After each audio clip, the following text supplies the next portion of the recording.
Finally here, the Supreme Court is set to rule today in former President Trump's claim of presidential immunity, and their decision could have major implications in the election interference case against him. Trump shared his thoughts on the case just yesterday, writing on Truth Social, "Without presidential immunity, a president of the United States literally could not function. It should be a strong immunity where our country can be powerful and thrive, and where opponents cannot hold up and extort a future president for political gain." Immunity, where does it lie? In the sea of power or the watchful eye? Justice seeks the truth through layers and lines. In the balance of power, our faith combines.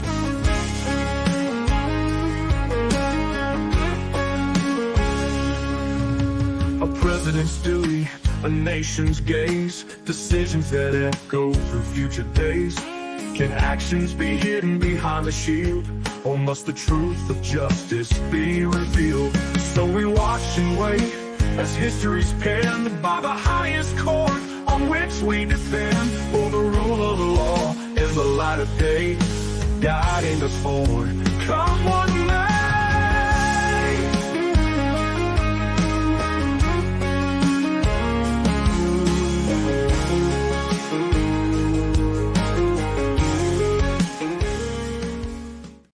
All right, ladies and gentlemen, that was a very, what was that, like emotional tribute meme? I don't even understand what the hell that meme was.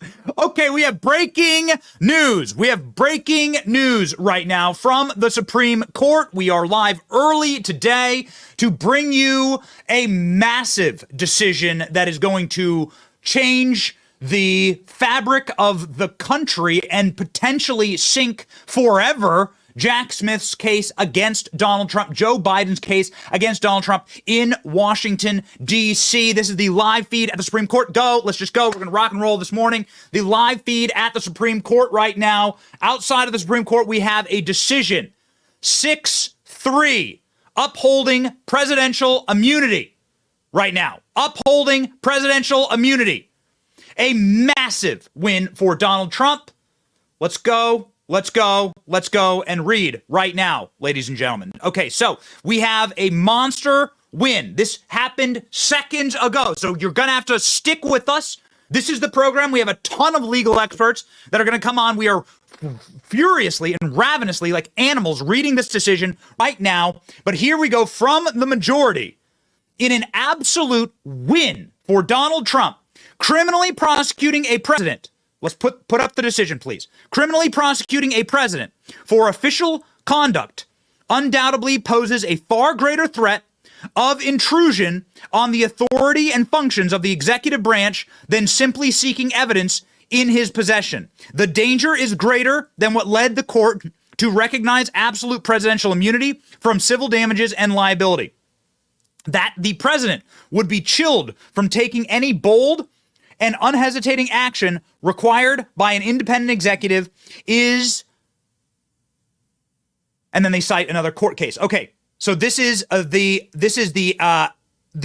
absolute and total upholding of presidential immunity under our Constitution. Reading further from the decision. Under our constitutional structure of separated powers, the nature of the presidential power entitles the former president to absolute immunity. There it is, from criminal prosecution and actions under which his conclusive and preclusive constitutional authority. Conclusive and preclusive, that means the assumption that the president has total immunity is upheld by the Supreme Court in a monster majority, 6-3 decision, and is entitled at least the presumption of immunity from prosecution for his official acts. There is no immunity for unofficial acts. Now, this is what's very important, ladies and gentlemen. So now it, of course, gets remanded to who is going to decide what are official and unofficial acts, but there is no other way to carve this turkey up. This is a monster loss for the regime. A monster loss, because now you are going to be caught in court till kingdom come on whether Donald Trump, of course, this is during January 6th, was acting in an official capacity or an unofficial capacity. So what Donald Trump was giving speeches with the presidential seal in front of the White House. What do you mean? He was president of the United States. How are you possibly going to reverse engineer that? Donald Trump was president of the United States. Donald Trump had every right to peacefully assemble. The First Amendment is quite clear on this, that you can redress your government, ladies and gentlemen.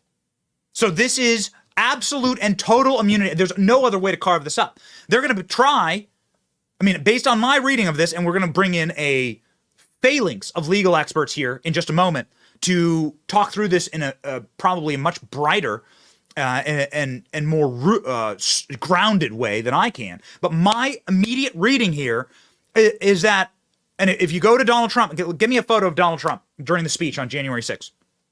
Donald Trump's in front of the White House. Donald Trump's in front of the White House giving a speech, and with the presidential seal on it, with Secret Service, on White House grounds, which is something that, of course, he would only have the right to. There is no way to carve this turkey up, that this wasn't an official act. How was it? How is this not an official act? Ladies and gentlemen, we have major takeaways from Alina Habba. Here we go. Here's Donald Trump. Oh, this is unofficial? Well, I see the presidential seal. I see the freaking White House behind Trump, and Trump's on White House grounds. Obviously, he's in the ellipse of the White House is where it's called. What it's called. Donald Trump has every due right under the First Amendment to say whatever he wishes about an election. And Donald Trump, of course, said march peacefully, patriotically. The videos exist. Are you dumb? Are you stupid? Like, the videos exist. March peacefully and patriotically. That's what Donald Trump said in his official role as president. I, as somebody who went to community college, see no other way than this to be an absolute and total exoneration of Donald Trump. Again, we'll see what the legal experts say on the program. Very quickly here, let's see what Alina Habba, the president's attorney, has to say on Fox News. Do we have these clips ready to rock? Okay, let's go. Alina Habba, very important take here. Obviously, friend of the show. She was on Fox seconds ago. We are in a breaking news environment. This decision was rendered 5 minutes ago. Okay? So roll with us here, baby. Alina, let's go. I want to bring in Alina Habba. She, of course, is an advisor to the president's campaign. She's a lawyer who has been in court with him in many different scenarios. And your initial reaction to this ruling, as we have just been handed it, and we're kicking the tires here. I want to get your thoughts, Alina. Yes, obviously, I haven't read the decision as it just came out, and I've read little parts of it. Here's what I think. I think that the justices made the right decision. Nixon v. Fitzgerald outlined this. Absolute immunity is important for all presidents. I've said it time and time again. I've argued on immunity for President Trump, and I think they did get right that they recognize absolute immunity exists. Another thing that I do think needs to be pointed out is that they said presumptive immunity exists for acts within the outer perimeter of his official acts. So what's going to happen now is that they basically have said, sorry, Jack Smith, you don't get to just impede and intrude on the executive branch. We get to have protections for presidents who are doing things while they are in office so that they don't come out and get targeted and criminally and civilly sued. It's incredibly important. It was a good decision. Obviously, I believe absolute immunity should exist for the executive branch, but they did recognize it. And the presumptive immunity now will then get outlined, kicked back down to the courts, and they will look at it. But the presumption that any president, and President Trump was acting within the perimeter, the outer perimeter of his official acts, is clear through this decision from what I've read so far. Obviously, I'll examine it and speak about it further on the network, but I think that this was a very good decision for us. Ladies and gentlemen, Will Chamberlain from the Article 3 Project will be joining us in just a moment. I really do want to get to Alina Habba's, though, full take on all of this. If you are just joining us, and I just see, I see the audience, growing exponentially here. Here is the important breaking news. In a monster majority, 6-3 decision, the Supreme Court has upheld presidential immunity and presumptive presidential immunity for official acts. Now, for unofficial acts, there is no immunity, but there is absolute and total presidential immunity. You remember during this hearing, the Supreme Court was asking, okay, what about Barack Obama drone striking and murdering American teenagers? Does he have immunity for that? This is what they're talking about. I'm not saying that's right. I'm just saying it is what it is. We've played the clip for you time and time again. So there's absolute and total presidential immunity. No other way to carve up this Christmas ham than a massive win for Donald Trump. Again, this is against the January 6th hearing in Washington, D.C. Judge Chutkan, who decided Donald Trump doesn't have immunity without even holding a hearing. This Obama judge, this psychotic leftist Marxist Obama judge, just decided Trump has no immunity. We're going to try him. There is no other way to see this as an absolute and total victory for Donald Trump here. Because now they're going to have to go back into the courts and figure out, oh my God, what's an official act? What's an unofficial act? Who's going to decide that? It's a disaster for Jack Smith and Joe Biden. A nightmare, ladies and gentlemen. Alina Habba continues. I just want to get to the president's attorney, their initial takeaway. She says this is an absolute victory and the presumption of innocence for official acts.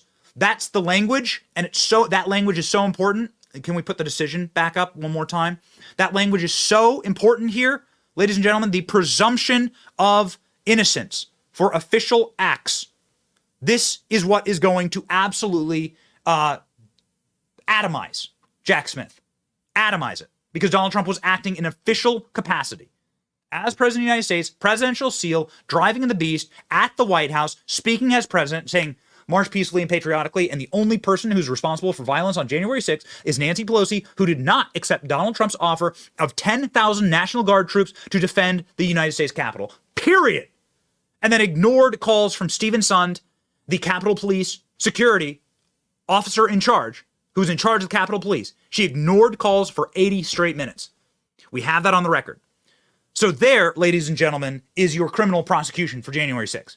I look forward to starting that with a Trump DOJ. Really fast here. Here's Alina Habba one more time, and then we're going to bring in Will Chamberlain from the Article 3 Project. Let's go. Alina, it's Brett Baer. The AP writes it this way. They say Supreme Court sends Trump's immunity case back to a lower court in Washington, dimming prospect of a pre-election trial. I mean, is that what you all are hoping for? And that would be the end result, is that anything gets past the election on any of these cases that are pending?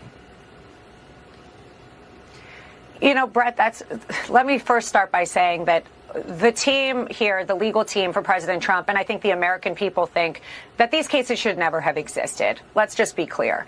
But now we are in this political attack on a leading candidate because they can't win with their candidate. So we are where we are. Now, as an attorney, as a legal spokesperson, I would just say this. Of course, it is a good day when the Supreme Court recognizes constitutional rights of presidents and the executive branch, but we should never have been in this situation to start with. This is a disgrace to America. So yes, the lower courts again will have to hear it. It will, in my opinion, slow down Jack Smith's persecution and selective prosecution of President Trump. And I don't see how this case could go forward before the election. But again, I would say that there's still issues to be discussed, such as how Jack Smith even got into this position, how we allowed our democracy, how we allowed the republic to become one that targets political opponents. The fact that we've been in front of the Supreme Court so many times is frankly a sad day for the American people. It's election interference at its finest. But I'm happy today. I think that Chief Justice Roberts made a good decision for what I'm seeing of. Obviously, I need to read it fully, but recognizing Nixon v. Fitzgerald, upholding that decision and stating that absolute immunity does exist for presidents is a good thing. It's an important thing for all Americans, both Democrat and Republican. Ladies and gentlemen, okay, joining us right now, and it's, again, an insane breaking news. The breaking news cycle right here would...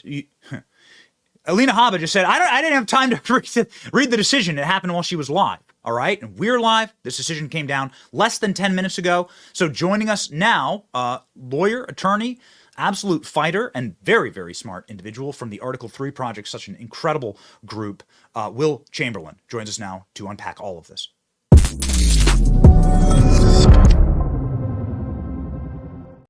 All right, Will, I was filibustering there for like a second just to give you a chance to sink your teeth into this ruling. And now, please, the floor is yours. What does this mean for Jack Smith's case against Donald Trump and presidents going forward and their ability to serve in that office? I'd characterize it as maybe a 95% win for Donald Trump, in the sense of if you imagine what he's asking for as his ideal outcome, he got about 95% of it. Wow. And so it's a major W. The bottom line of the impact on Jack Smith's prosecution is that there is absolutely no chance that they will be able to pull off a trial before the election. And that the court found basically it has three levels of analysis. First, it said, let's talk about the powers that are explicitly granted to the president in the Constitution. Things like the power to declare war, the power to issue pardons, things that are just like clear, vested in the executive branch. The court said for those, there's absolute criminal immunity. There's no chance at all there's no way at all you can prosecute a former president for those acts. Mm-hmm. Then it talked about the more broad categorization of official acts, and that includes a lot of things. Things like talking to your vice president, getting advice, thinking about the law. There's a much bigger category of just generally official acts of the president. That includes a lot. That includes much of the conduct that Trump is alleged to have engaged in the indictment. There, the court found that there is a presumptive immunity. That if that's an official act, the president is presumed to be immune unless prosecutors can demonstrate that prosecuting a former president that will not intrude on the functions of the executive. So the idea, the overall thesis, the reason that they issued this decision is they say the executive does a lot of things. It has its tentacles all over our government. It is key to its functioning.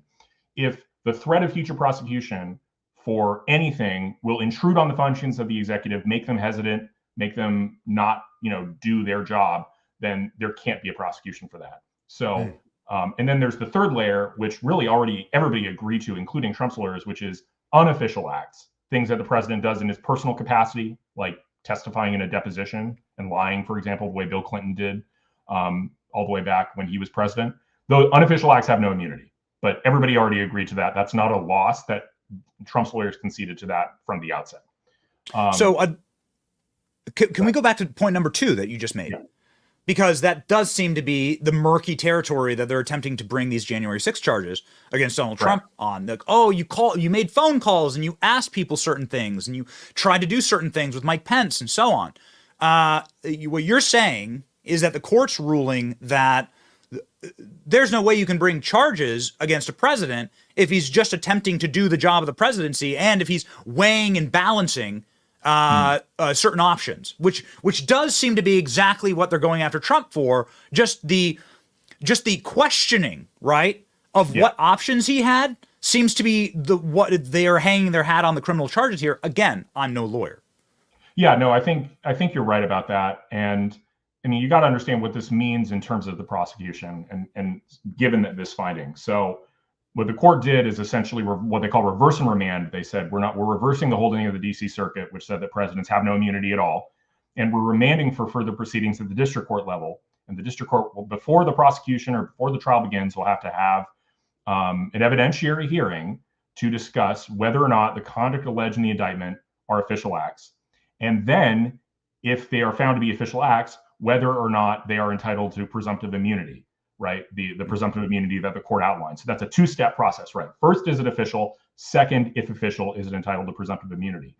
And that's before the trial. And then when that happens, Donald Trump can then appeal those 2 questions. Is it official? Is it entitled to presumptive immunity? So that's why I say, we've got, I saw Oren Kerr say years of litigation before you could conceivably get to trial on anything alleged in the indictment, because you're talking about the district court's going to have a hearing with all the briefing entitled, make a finding. That finding is immediately appealable before trial, because we're still in the phase of immunity, right?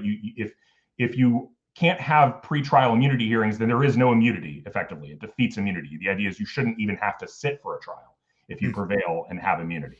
So, yeah, I mean, it's a big W for Donald Trump. It didn't go quite as far as he wanted. His lawyers presented the position that he should be absolutely immune for all official acts unless he's impeached and convicted for them. The Supreme Court said, no, it's only presumptive immunity for the broader category of official acts. And there are circumstances in which you could be prosecuted for those official acts, but you still have to go through this whole analysis of whether or not prosecuting a former president would intrude on the functions of the executive branch. So what you're saying is they've just created they didn't give Trump 100% victory. A 95% victory means that you've created so many gates and such a steep incline to try and make this case. You've presented effectively a 90-degree incline that you must roll the stone up to try and create a case against a president. That's a really good way of thinking about it, right? You created a huge obstacle course that a prosecutor has to surmount in order to bring a case against a former president for their official acts. And odds are that you won't. Really important question, Will, here, given the greater overall landscape that seems to be delivering W after W to Donald Trump. What happens if a current president is being prosecuted in an immunity case?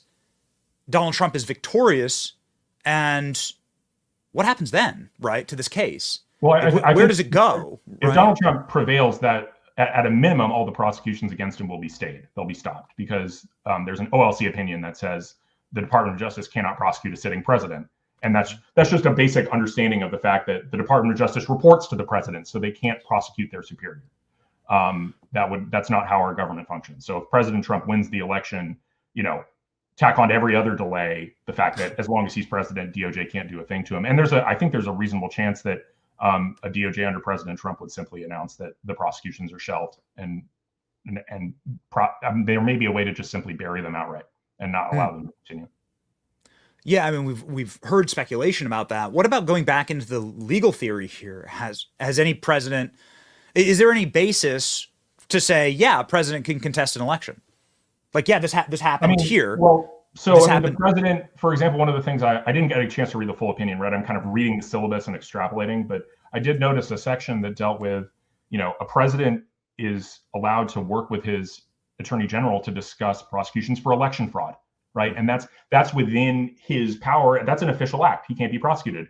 And another thing that they said is you're not allowed to look at the president's motive when you do this analysis. It's not, so you're not allowed to say, well, he had improper motives. He was doing it for his own personal political reasons. Doesn't matter. The question is that's totally irrelevant. The question is whether or not for the question of immunity, it's whether or not the power being exercised or the thing he was doing was itself an official act, was part of his job. And if so, yes, then there's going to be at a minimum presumptive immunity.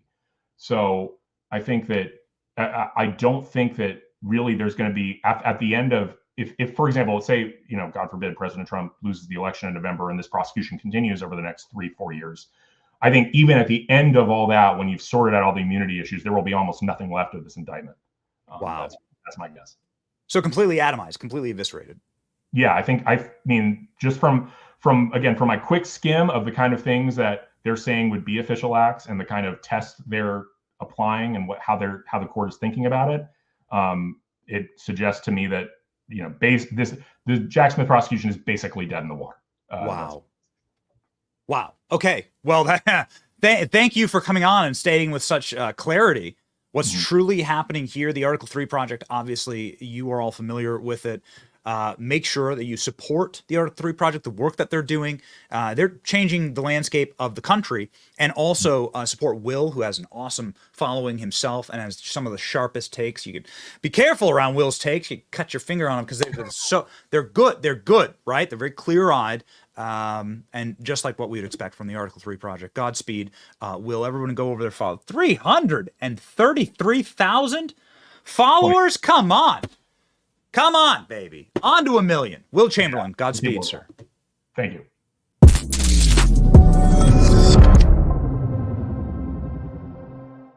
Donald Trump has weighed in. Donald Trump and his son have weighed in. Let's go, ladies and gentlemen, to Truth Social. Donald Trump's initial reaction here, exactly what we said off the top of the show. A massive win for Donald Trump. Our last guest, Will Chamberlain, just said it's a 95% win for Trump and that there is zero chance of this coming to trial, that this has effectively atomized, this is his words, atomized the Jack Smith prosecution. Donald Trump speaking for the first time. He's been quite quiet, actually, over the weekend. Big win for our Constitution and democracy. I am proud to be an American, says Donald Trump. Donald Trump Jr. hopping in. Ladies and gentlemen, getting ready, throwing punches. Solid SCOTUS ruling today. I'm sure the corrupt prosecutors in D.C. and judges will work overtime to continue their lawfare. It's all they have left. Whoo, baby. Baby. We are rolling this morning. Everybody declaring absolute and total victory here. However, what about federal prosecutors, right? What about guys who made their bones and cut their teeth bringing federal prosecutions? What do they have to say about this? Well, our dear friend and former federal prosecutor, Brett Tolman, now executive director of Right on Crime, an incredible mind on these issues, joins the program now.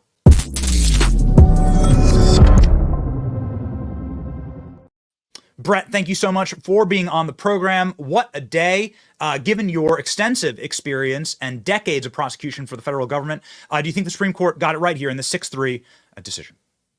Yeah, I would say the Supreme Court got it right, and it's a little heartbreaking to see 3 justices of the Supreme Court not joining this, because the law is so established, and the analysis that was used by the majority in this case is bulletproof. It's sound, and it was reasonable. And what I mean by that, Benny, is it did not just simply grant immunity to Donald Trump. And it can't do that. That's not what the court does. The court is a court of final review and not one of first review. So what the court is in essence saying, here's your immunity. It's broad on constitutional authority, and it is presumed on any official acts. That's such well-established law, Benny, that it's incredible, for a win for the country. I think Donald Trump is right. It does root us back in the Constitution, but how scary that 3 justices weren't able to reach that conclusion. And it tells you there's still politics in the Supreme Court. I apologize for putting you on the spot, because I know this ruling came out 15, maybe 20 minutes ago, but have you read the dissent? Do you know what on earth? I assume this is the far left wing of Jackson, Sotomayor, and Kagan. Am I correct there? Yes, it is. Have you? What on yes. earth? What could they possibly have? Is the reasoning that? So did they start off their dissent by saying that Barack Obama should go to Guantanamo, should be put in Guantanamo Bay for murdering an American teenager with a drone? Is that how the dissent started? Well, in essence, it is the unbelievable position, especially coming from the left, that they want to rein in presidential immunity. They've never taken that position ever. In fact, they've taken the opposite position. But in the dissent here, what they're in essence trying to argue is that the official and unofficial acts where the majority draws a very big line, they want to engage in broadening what unofficial acts are, and so they want to strip immunity and broaden unofficial acts, so that the president, for example, the Supreme Court said in the majority, him talking to the Department of Justice, which is a major part of Jack Smith's allegations that he was conspiring to pull down the election, him talking to the Department of Justice is absolute immunity, because it falls directly within his constitutional powers to have the conversation with his own branch, and he's the head of the executive, right? So the dissent doesn't want to recognize that, and they don't want to recognize the breadth of it, and I think that's dangerous. It should apply as equal to a Democrat president as it does a Republican president, and right now this. A lot of people are going to say on the left, Benny, they're going to say it's not as big a win as you think, because the federal prosecutors can go back and now they have some guidance, and now they'll be able to argue with a friendly judge which facts are unofficial and which are official. But that's not entirely true. The majority opinion indicated one thing that I don't think a lot of people are going to talk about. They said that they cannot introduce the president's motive behind what he may have said or done. They can't introduce evidence of motive. And that is fascinating to me, because what they're saying is you cannot have facts and then introduce evidence of what you think the president's motive was, and then claim that those are unofficial acts. You have to actually have unofficial acts on their face. So if he went out in the street and he got a gun and he shot somebody, that is obviously an unofficial act. We don't have those facts here. We have a president that has conversations that have been distorted. We have a president whose communications with the vice president, the Department of Justice, with his own, citizens, those have all been manipulated and distorted by Jack Smith. And so that distortion is okay when you have a judge and a jury, but the Supreme Court is saying, well, hold on. You have to actually analyze this according to our constitutional principles, because it's so important that we not allow for routine prosecution of the president, whether he was for acts that are official or constitutional.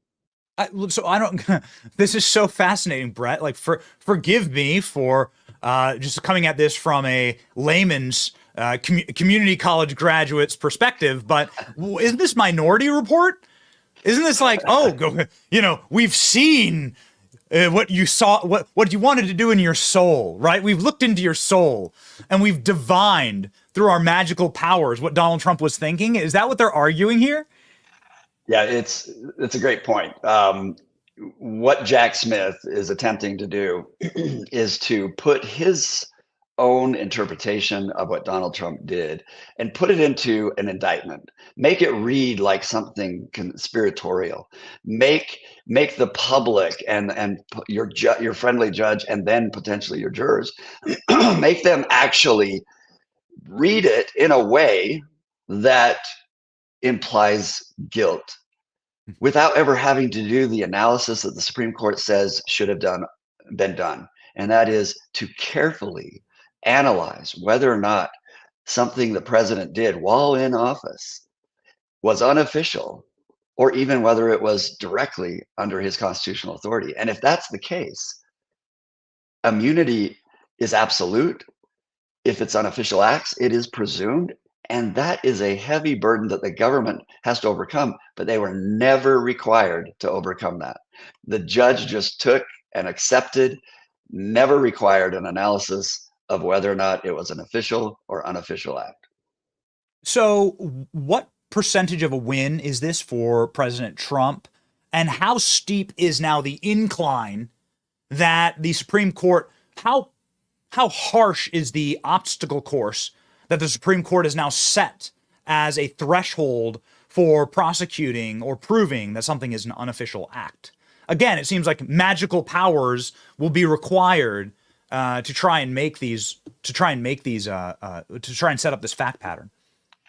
I think an honest district court judge, thoughtful district court judge, after reading this opinion, is going to have a very intense and thorough hearing where facts and evidence are presented to overcome the presumption of immunity. So the government has almost an entire new case they have to present. Wow. But Benny, I would say it, certainly it's not 100% victory for Donald Trump, but I don't think realistically he or any of his team would have wanted, or they may have wanted, but I don't think they would have expected 100% win, meaning the Supreme Court says, we grant immunity, dismiss all the charges against him for any of his conduct. That was never going to happen. But it is a 90 or 95% of victory because, especially, and I rate it that high, because let's look at one of the facts where the Supreme Court gave an opening to Jack Smith. He said, when Donald Trump had the conversation, the court said when he had the conversation with Vice President Pence, and he's telling him to reject the electors, that wasn't clearly under his constitutional authority. So it's not absolute immunity, but it might be official, but there are some aspects that may make it unofficial, and the court needs to determine that. And I say, if you understand that opening, but then look at what happened in the Fisher case, the evidence of his conversation to Vice President Pence was the direct evidence on the obstruction of an official proceeding. So when you read it in the context of their most recent decision in Fisher, where they absolutely gut the use of the obstruction angle that Jack Smith attempted to do, then you say, okay, even if it's an unofficial act and he doesn't have immunity and that evidence can be admitted against him, it goes to the obstruction case. And the Supreme Court already said that's a case you cannot bring Jack Smith. So in that regard, that's why I rate it as high as I do, because both of those decisions, when read together, is an absolute bloodbath on the prosecution by DOJ.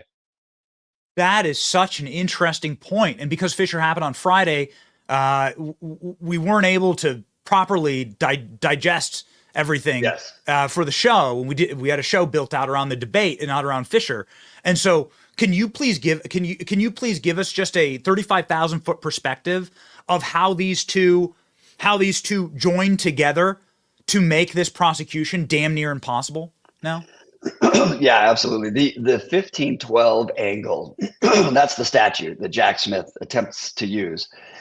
2 out of the 4 charges against Donald Trump are steeped in Section 1512. What that is a very simple statute that said if you destroy documents or you forge documents or you do any otherwise do something with documents in order to manipulate or to obstruct an official proceeding, then that is a potential crime and a potential felony that could be brought. But the Supreme Court said it's limited to those documents. It comes from the Enron case when individuals started burning and shredding all kinds of documentary evidence. So Congress said, if you do that kind of stuff, then and it's in response to an official proceeding, then that can be an additional crime. The Supreme Court said that does not apply outside of the illegal use or the unlawful use or destruction or manipulation of documents. So the Supreme Court basically gutted the most important charges in the 4-count indictment that Jack Smith brought against the president. Now, when you overlay what they just ruled on immunity, you have to start to feel like the room is just closing in on Jack Smith. And it should, because everyone on the left will scream, but they're not rooted in the law. They're not rooted in their constitutional separation of powers or our constitutional protections. And those 2 decisions will go down in history as quite phenomenal and important going forward to slap any president, Republican or Democrat, that unleashes multiple attempts to prosecute their political opponent. So I see those 2 as a phenomenal bookends of preserving our Constitution in a way that we were dangerously close to losing. That seems like such a remarkable generational win. Yes. And for the next 100 years of the American Republic, if we can keep it. And so, like, what an optimistic outlook. Final question for you really quickly here, because it does seem, if we're talking optimism here, Brett, it does seem that a lot of things are going right now. And if you were to believe the betting markets, the smart money is on Donald Trump winning and winning quite decisively on election night in 2024. Now, not to get ahead of ourselves, but hypothetically, what happens to these charges when Donald Trump becomes president again? Yeah, it's a great question, Benny. And I've been thinking about this because I don't know if they will fizzle and they'll fall apart in sort of that transition from if Donald Trump wins. What does the Department of Justice do? I mean, remember, it is driven by bureaucrats. The administrative state is probably the most significant in the Department of Justice of any organization. So if there's a case to be preserved, I think they'll continue. They may be trying to get the judges that are ruling on these, try to get them to identify unofficial acts that's evidence they can use, and they might continue to pursue them. But day one, if Trump wins in 2025, that first day, the new incoming attorney general or the acting attorney general that is appointed by the president will dismiss those cases. There's no question in my mind. I would like to see that happen. I would like to see that dismissal happen instead of Donald Trump having to grapple with the decision on issuing clemency to himself.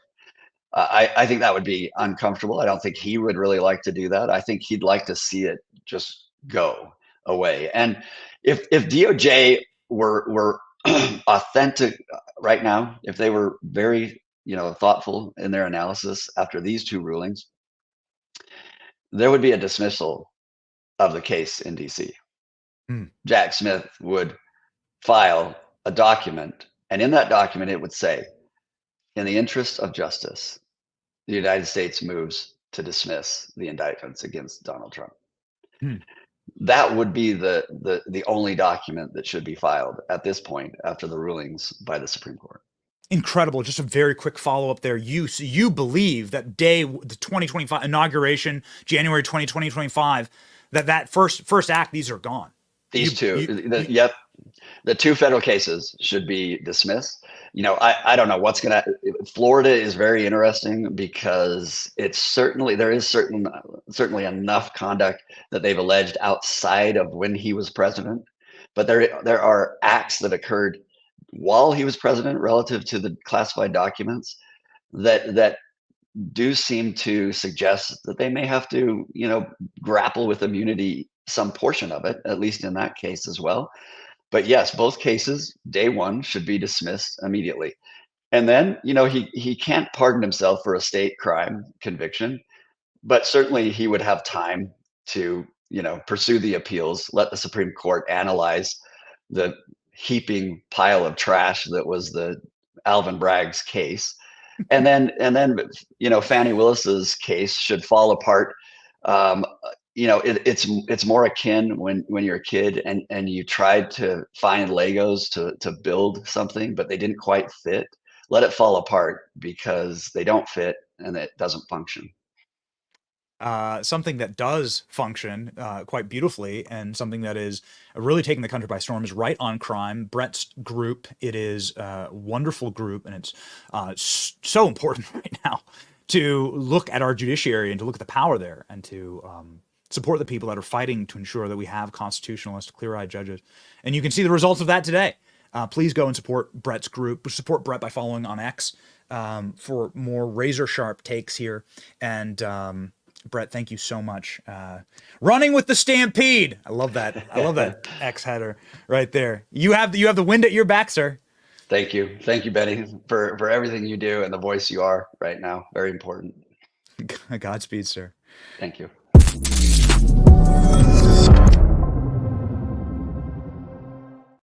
The Stampede, ladies and gentlemen. The chariots are rolling. The horses are running. The cavalry is here.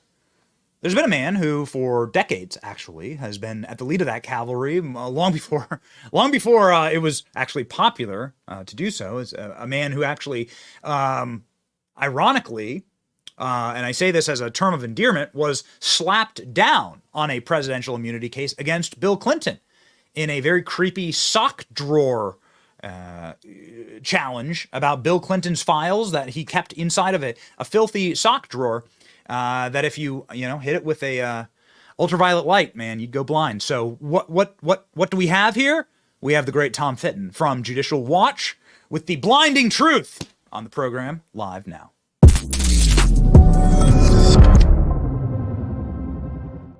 Tom, I can't help myself with the sock drawer stuff. I can't. As soon as I read about all that, and I didn't know about it until a couple of years ago, I just can't help myself. You're the only guy that has the cojones to go after Bill Clinton's sock drawer. And you lost on immunity. Even worse, what else was in the sock drawer? Yeah, asking the tough questions, Tom. I'm correct that you lost that on an immunity grounds. Yeah, kind of an immunity ground. You know, the court said, what are we going to do? Raid the former president's home for records? Yes. That's what the court said in defending Bill. And of course, the Justice Department agreed at the time and didn't want us to get the records either.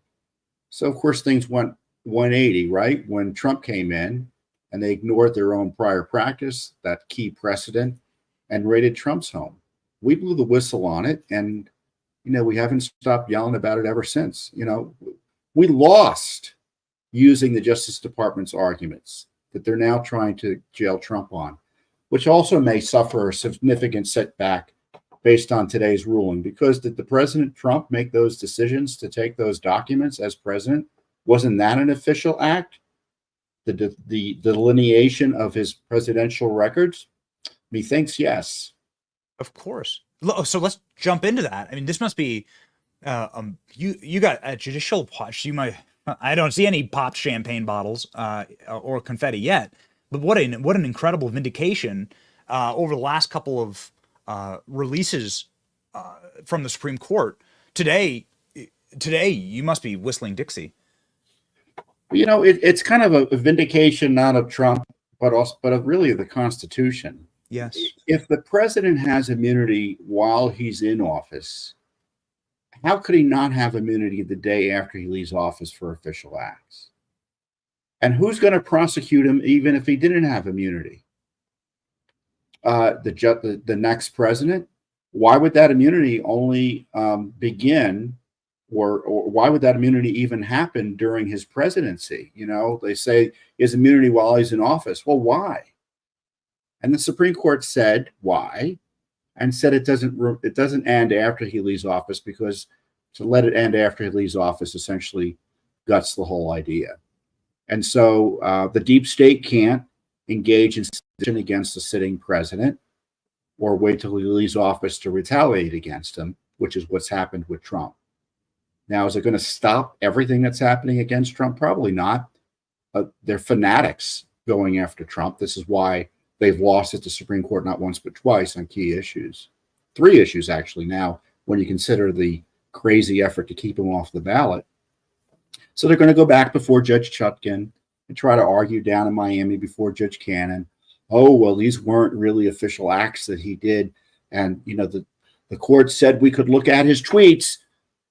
And we can't imagine why a president of the United States would have any interest in a federal election being run well and the accurate results being vindicated by Congress through the electoral system set up under the Constitution. That can't be official. So they're going to try to run those silly arguments. I'm sure Judge Chutkan's going to buy some of them, and it will be back up before the court before you know it.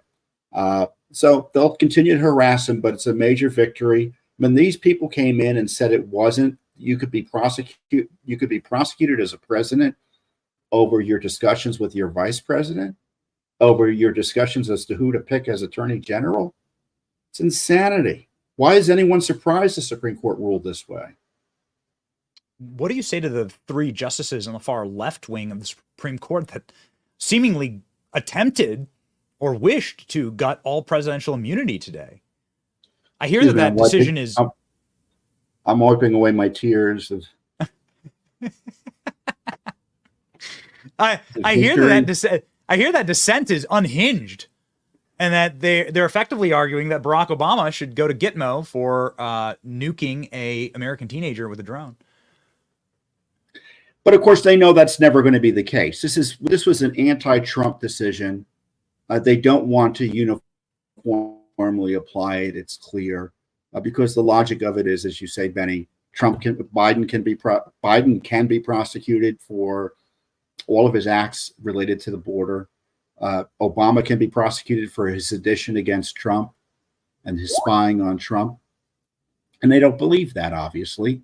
But they're pretending Trump is the worst, so they're willing to blow up our constitutional structure of government to get Trump. And that's what this is about. This is, the left always says, you remember up in New York, the governor said after that crazy $500 million fine by the Democrat Gorin up there, the judge, she reassured businesses, oh no, this is only about Trump. Yes. And so that's how you have to read this decision. How dare you give Trump a get out of jail free card, because, you know, we don't think he deserves it. Other presidents might, but not him. So, something that is really important that you brought up that we haven't discussed yet or really investigated is the application to the documents case. And since you brought it up, I'd love to have you expand on that. How does this apply to the raid on Donald Trump and to the documents case that is ongoing in Florida? Seemingly not going well, according to every report that we've got, but nonetheless, the government pushes forward. How does this apply to Donald Trump and his handling of his own documents post-presidency? His decision to keep records as presidential versus personal are quintessential official acts, and they were done when he was president. That's what was alleged seemingly in the indictment, if I recall correctly. So I don't know how that withstands scrutiny under this new decision, but I'm sure there'll be lots of arguments about it. And of course, the Fannie Willis case, to the degree it's on life support, is, you know, they're turning off the they're withdrawing the feeding tubes now. So yeah, we see a state of complete collapse. The proposition that has been floated now twice is that day one of a Donald Trump administration, that these charges either get shelved because you can't prosecute a sitting president, so constitutionally they just go away, or that an attorney general dismisses them outright. Your speculation on what happens day one of a new Trump term as president? Well, I hope whoever is the acting AG at the time immediately dismisses any pending cases. And if I were President Trump, and I would appoint a special prosecutor to investigate this whole targeting of him and other innocent Americans in retaliation for the exercise of his First Amendment and the First Amendment rights of other Americans. And this special prosecutor should not be part of the Justice Department. It should be separate and apart. I'd run it out of Florida if I were him, or base him in Florida. That's where Trump lived, and that's where he was victimized. And investigate the investigators. Investigate the Justice Department's abuse of power here. Investigate their collusion with Fannie Willis. Investigate Letitia James. All of these folks abused their powers, in my view, to deprive Trump of his civil rights under the color of law. And in the least, there needs to be an investigation there. Ladies and gentlemen, the great Tom Fitton of Judicial Watch, somebody who I know has the president's ear, somebody who I think Donald Trump just gave an address to your group at Mar-a-Lago over the weekend. And hopefully he listens to your advice on this issue, because I'd love to see that happen. Tom Fitton, everybody go ahead and follow Tom. Obviously, millions and millions of Americans can't be wrong. Patriot. And a man who scares the left probably more than anyone in Washington, D.C., currently in Washington, D.C. right now. Tom, thank you. Thank you, buddy. Appreciate it. Godspeed.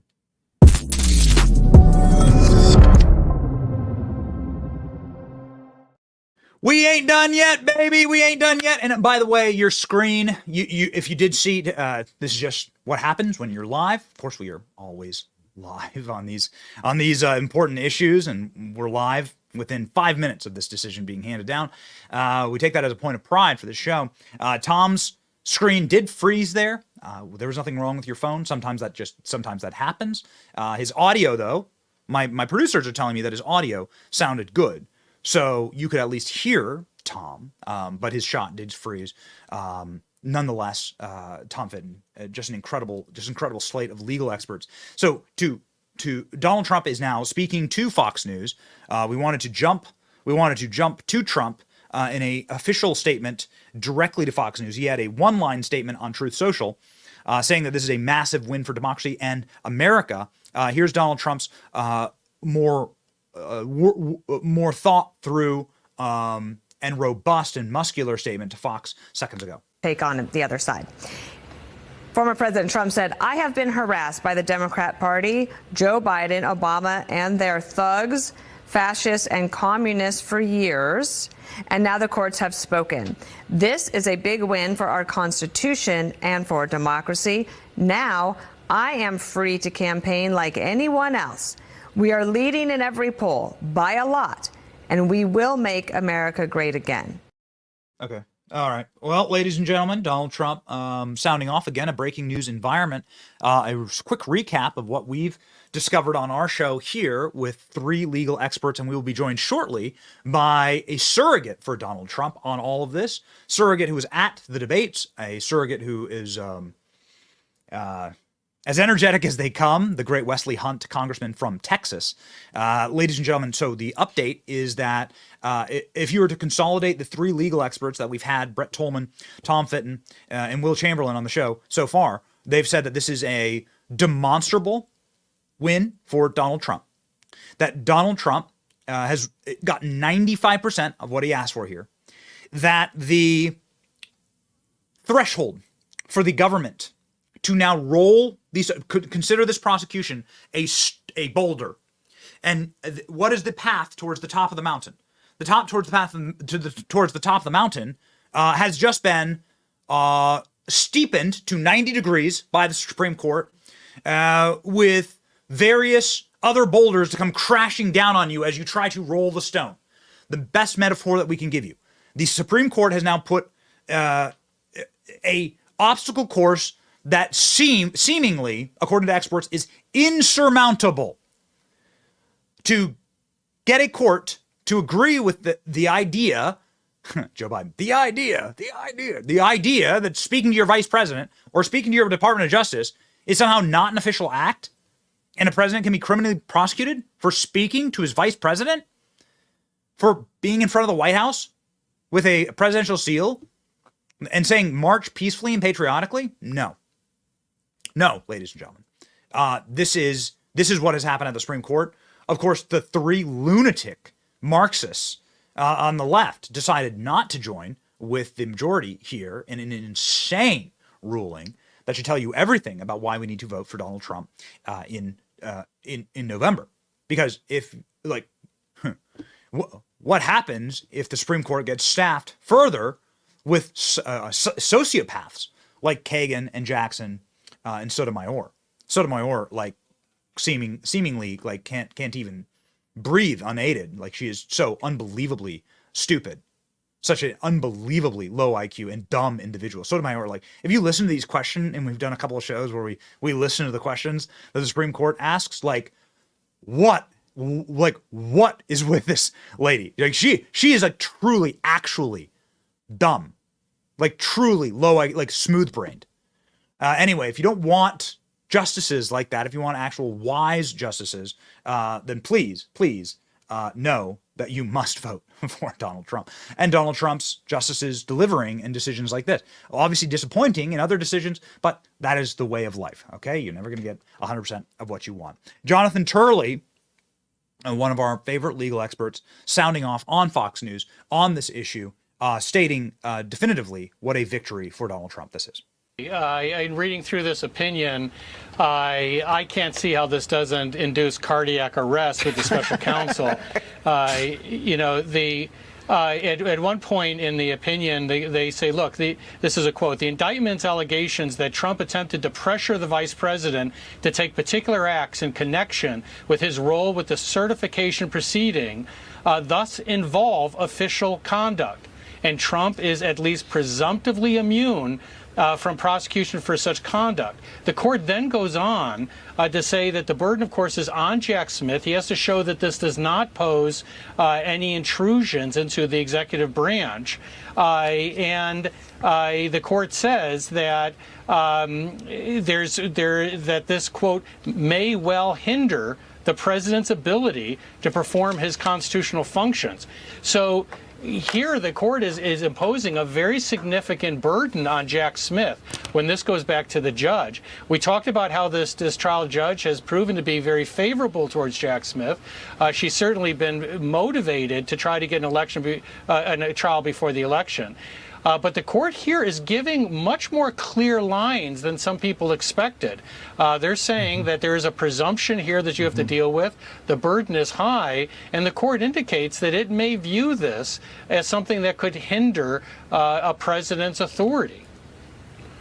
Trey, the Biden campaign clearly is indicating that they think this is a loss, at least in the way they wrote that statement that Dana read. I want to just read for 1 second about the dissent from Justice Sotomayor, who writes the dissent with Kagan and Jackson. Today's decision to grant former presidents criminal immunity reshapes the institution of the presidency. It makes a mockery of the principle foundational to our Constitution and system of government that no man is above the law. Whatever happens, as you read through this decision, it does expand the power of the executive. It is pretty consequential if we look at it big picture, Trey. Well, I always think it was consequential. I mean, who else has plenary pardon power? Who else can order the killing of an American citizen overseas? It's always been the president. So presidents have always enjoyed powers that the rest of us do not. I read that dissent as just, they must not have read the majority opinion, because the majority opinion is pretty simple. Unofficial acts have no immunity at all. Official acts, there is immunity. We're going to presume that it was official. And so interesting cutoff point there for the clip, but it is what it is. We are live, ladies and gentlemen, and we are rolling.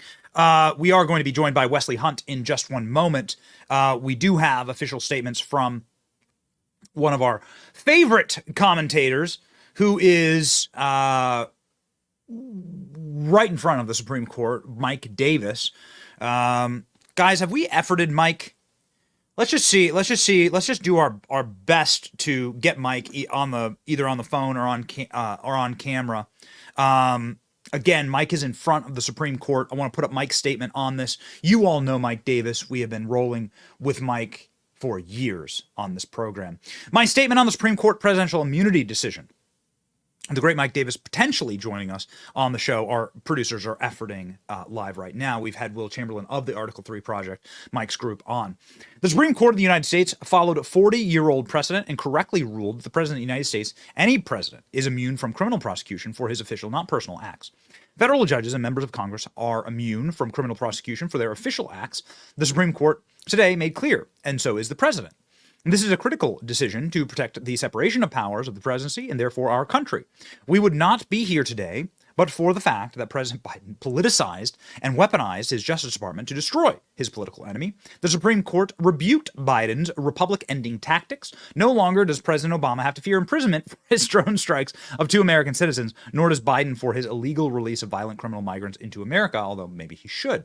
The Supreme Court is our line of defense against tyranny, including Biden's unprecedented lawfare and election interference against Trump. The Supreme Court has delivered one of the most monumental decisions in its history. That, linked with the Fisher decision, is such an important moment, as was talked about by Brett Tolman. So now, between those two decisions, the Fisher decision on Friday and this decision today on presidential immunity, you have atomized Jack Smith. Jonathan Turley there saying that there's cardiac arrest going on in the special counsel's office. They're over, and now they're watching a presidential election that is spiraling into Donald Trump's lap, looking more and more like a 100-point electoral victory romp on election night, decided at 9 p.m. This is going to be a wild next couple of months, ladies and gentlemen. Here we go. Mike Davis talking in front of the Supreme Court. This is on Real America's Voice, ladies and gentlemen. But Mike saying effectively this, and we love hearing Mike's voice in these moments. Here we go. 3 liberal justices put their partisan politics and their Trump derangement above their most important job, which is to follow the Constitution. And part of following the Constitution is protecting the presidency and therefore our country. Do these liberal justices think that the Trump 47 Justice Department should prosecute President Obama for his extrajudicial drone airstrike on 2 American citizens?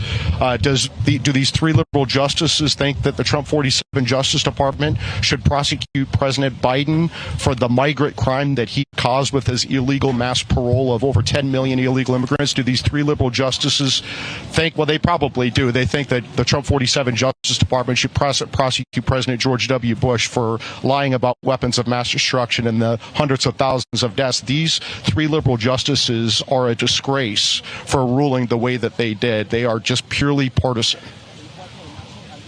Hey, hang on, Mike, stay right there, because I'm going to come back about absolute versus limited immunity. Stay right there. We have Senator Rand Paul joins us now. Senator Paul, before I get to Tony Fauci, I got to... 3 liberal justices. Whoops, ladies and gentlemen. Okay, again, we are live. It is an important day. There's so much happening. Steve Bannon is reporting to prison today as a political prisoner. We have some remarkable footage from that, and we'll cover that in just a moment. I mean, again, we wish to speak with the great Wesley Hunt, member of Congress from Texas, in just a moment about the Supreme Court decision, as Wesley Hunt is a spokesperson for Donald Trump, and we will ask about Steve Bannon, who is, again, reporting to prison this morning. Judge Jeanine, on this decision, I think an important voice in all of this, Judge Jeanine on Fox News talking about what this means for Donald Trump.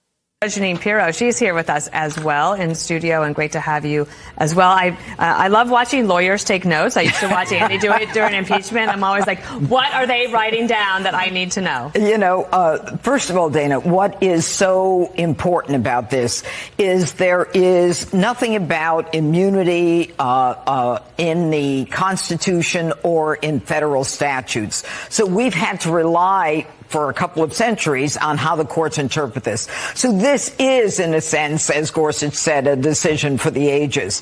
But obviously the immediate impact of this is clearly to slow down Jack Smith. Not that that was their intent, but the effect is that. And the idea that prosecutors who may have another agenda want to go and indict a president or an ex-president for actions while he was president, this court is basically saying there is presumptive immunity. They, of course, mention absolute immunity, but right now, within this case, there is presumptive immunity. And so it will go back to the district court as to whether or not the official act, what it is specifically, and it will slow the whole thing down. But I think Alina Habba is right.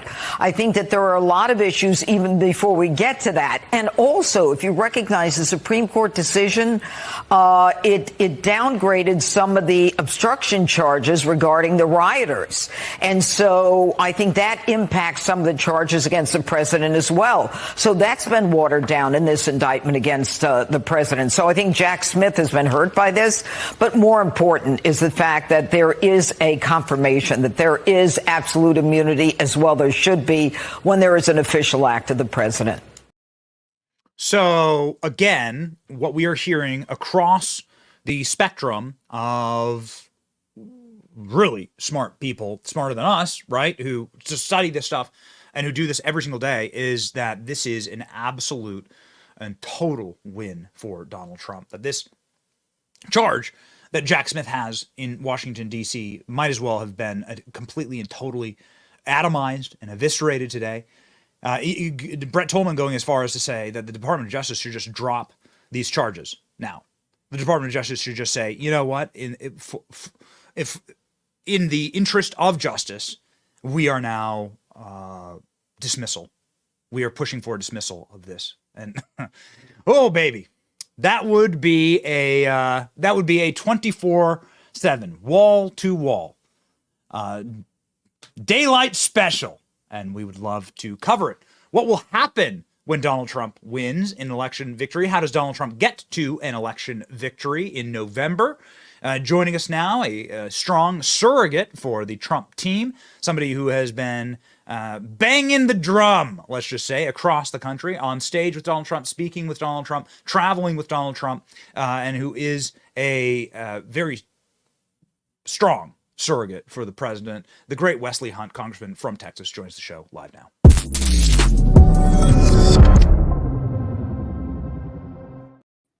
Okay, so I don't see any champagne bottles that have been emptied. I see no confetti yet in your shot, Wesley. I'm not saying that you're allowed to pop champagne during this interview. Already did, Benny. Already did. Okay, all right, great. We love it when the interviewer is already. It's everywhere.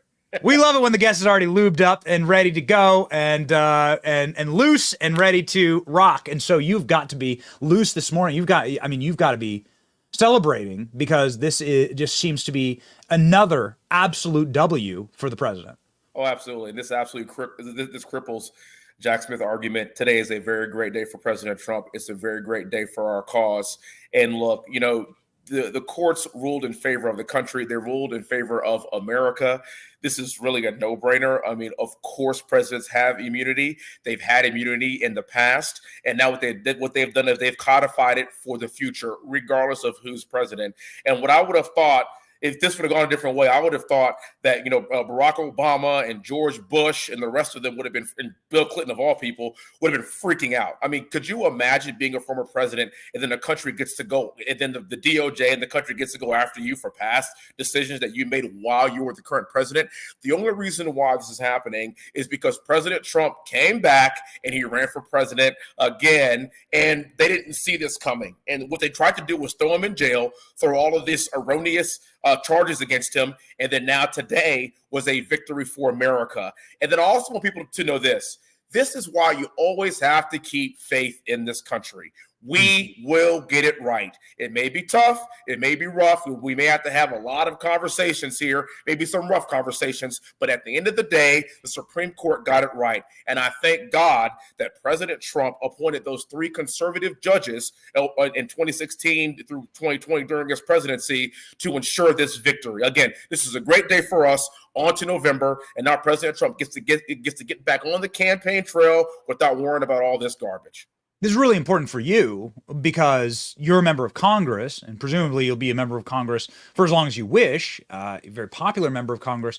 But this covers immunity for your official acts as well, right? Yeah. Like, presumably, if the president doesn't have immunity for official acts, as the 3 left-wing judges tried to argue, then you wouldn't have any immunity, and somebody could just sue you for anything, right? Like any Palestinian protester could sue you for walking down the hallway, right? And crossing their path.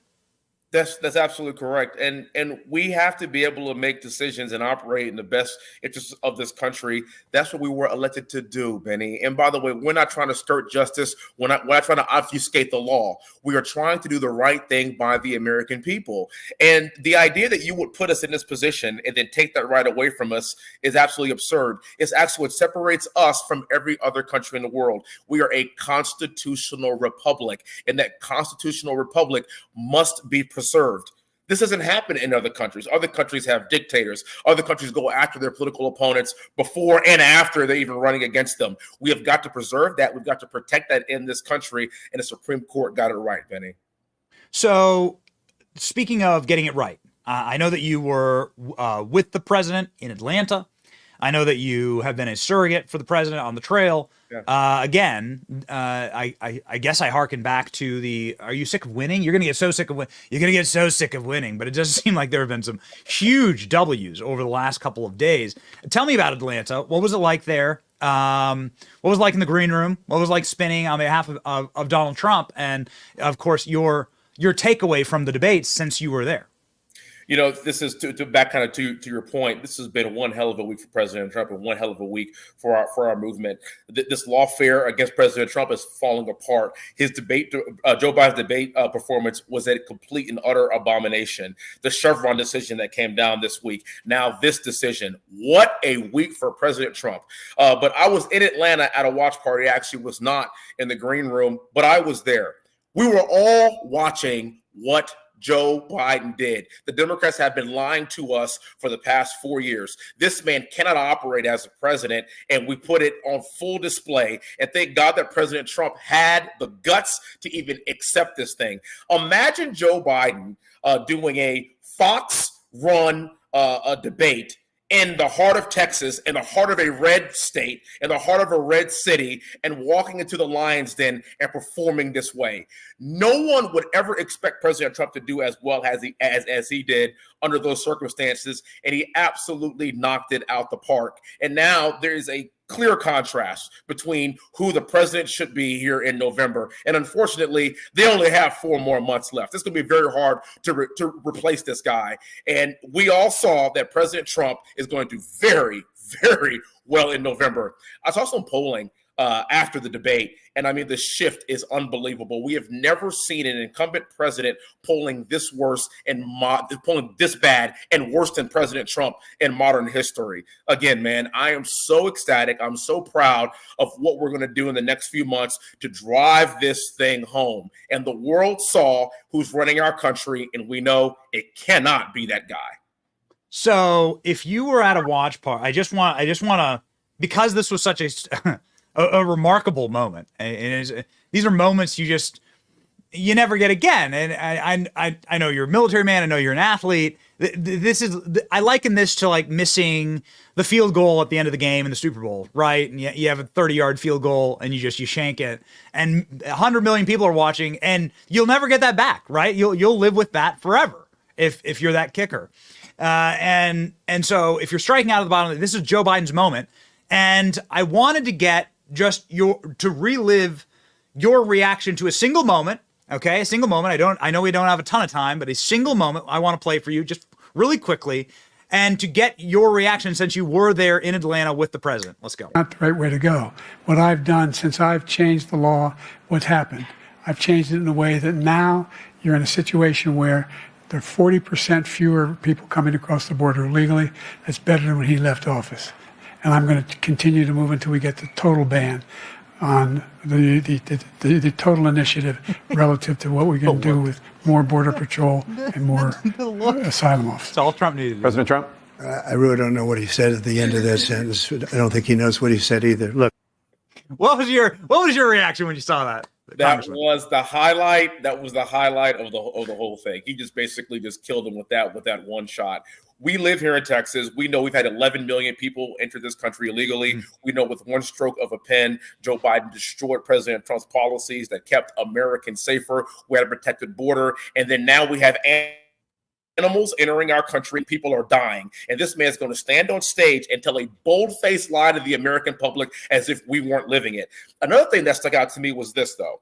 When Joe Biden said that no American soldiers died under his watch for the first president in modern history, that's a bold-faced lie, because I watched those 13 brave Americans die in Afghanistan, and then I watched them return home, and I watched this man stand on the tarmac and check his watch repeatedly as if he had somewhere else to be. And then he stood on that stage and told that bold-faced lie. As a combat veteran, as a military man, that completely disgusted me. And when he made that comment, actually, I was in the room. You should have heard the groans. Everyone knew immediately, like, this guy doesn't even have any idea what happened 3, 2, 3, 4 years ago. It's absolutely ridiculous. But that shot right there, what you just played, was the end of the Biden presidency. So I would like to just explore that for just a quick second, because we're seeing on our social media feeds a lot of Gold Star families that became Gold Star families during the Biden administration popping off and being like, what are you talking? What are you talking about? You skipped our dignified transfer. My husband died, for instance, like during your administration, and Joe Biden doesn't recognize that. Isn't that the most sovereign duty of a commander in chief? It most certainly is. And also what these Gold Star families know is that their loved ones would still be alive if President Trump were in office. Because keep in mind, in the last 18 months of his presidency, not a single life was lost in Afghanistan because we had strong leadership. And these Gold Star families were completely disgraced last night, a few nights ago, based on those comments. How could you possibly forget the fallen? We always remember the fallen. And what President Trump often do when someone was lost, he would call their families. He would show compassion. He would be with the families, because that is the American champ. That is the soldier's champ. And when Joe Biden was talking about how the people in the military don't like him and people in the military don't respect him, what a bunch of crap. Have you seen President Trump's reception when he's around first responders and military people juxtaposed to how Biden is received, if he even goes to any of the events at all? Again, lying. The left is saying that President Trump was lying during the debate. I don't know what he was lying about, because Joe Biden was lying the entire time. And sadly enough, he didn't even know he was lying because he really has no idea where he is. So as you are on the campaign trail and you appear regularly with Donald Trump, and I'm sure you have a lot of plans, I assume you'll be speaking at the RNC in a couple of weeks. What is the path forward through November 5? The path forward is this. We have to continue to expose Joe Biden and this administration for what it is. It is an absolute and complete disgrace. We cannot rest on our laurels. We cannot rest on that moment. We have to keep pushing and keep driving to November. Byron Donalds and I were both in Atlanta doing multiple events in the Black community, and they were very well received, contrary to what the corrupt left's media would actually say. We have got to get Black voters to the polls. We are polling at record highs for a Republican president, but polling is one thing. We've got to get these people out to vote, and that's exactly what I intend on doing. Keep driving this message home. And you were right. We are coming up here on the convention. It's going to be a great day for us. President Trump will be the official man for the job, and at that point, we got to keep on pushing. We got to keep on going. We can't rest on our laurels. Keep driving the point home with a binary decision. Either you want a geriatric patient or you want President Trump to come back and save this country. It really is that simple, Benny. And you know it and I know it. I don't think I would ever say this on this program, Congressman, but I want to take this official opportunity to thank Hunter Biden, because according to reports, Hunter Biden is the one who convinced Joe Biden to stay in the race. And so between Hunter, Hunter's the smartest guy he knows. And that's right. So well done. They were apparently having a little family conference this weekend, and Joe Biden is sticking with it. So here we go. Buckle up. Here we go. And Hunter Biden needs his dad to stay in because eventually he's gonna need his dad to pardon him at the end of the day. So it's definitely selfish. Yeah, well, we know you sit on a number of committees, Congressman. We look forward to the continuation of these investigations, the increasing in your majority in the House, and victory in November. And we say Godspeed. You're one of the most energetic voices. You always give us a little extra pep in our step when you're on the program. I love it. 210,000 Americans can't be wrong. Go ahead and follow the congressman and keep up with his incredible travels and some really great family photos, actually. Thank you, baby. Yeah, that's right. Thank you. Godspeed, Congressman. Enjoy your 4th of July. This is the holiday for this nation. What a great week to have after the victories that we had last week to actually celebrate this country and celebrate our Independence Day. Yes, that's exactly correct. Happy 4th of July. Thank you for your service, Congressman. Thank you, brother.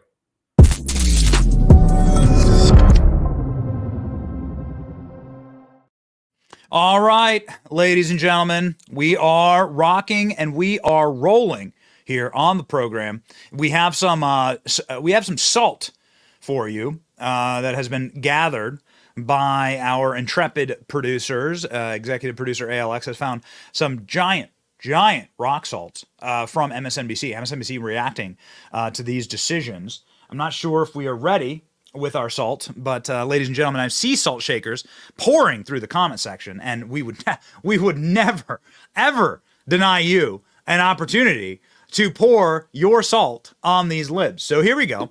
Let's go. We got back-to-back clips here from MSNBC, and these are going to be MSNBC initially reacting to the decision, and saying that Clarence Thomas is Donald Trump. Okay. And then we have MSNBC analysts arguing that this decision will allow presidents to order assassinations. Oh, okay. So they're having a real one on MSNBC. Let's play these back to back. Yeah, all right. Get your salt flowing. We'll put up your salty comments live on screen. But whoo, baby, the libs having a real one. Libs are not doing well. Everybody check their meds.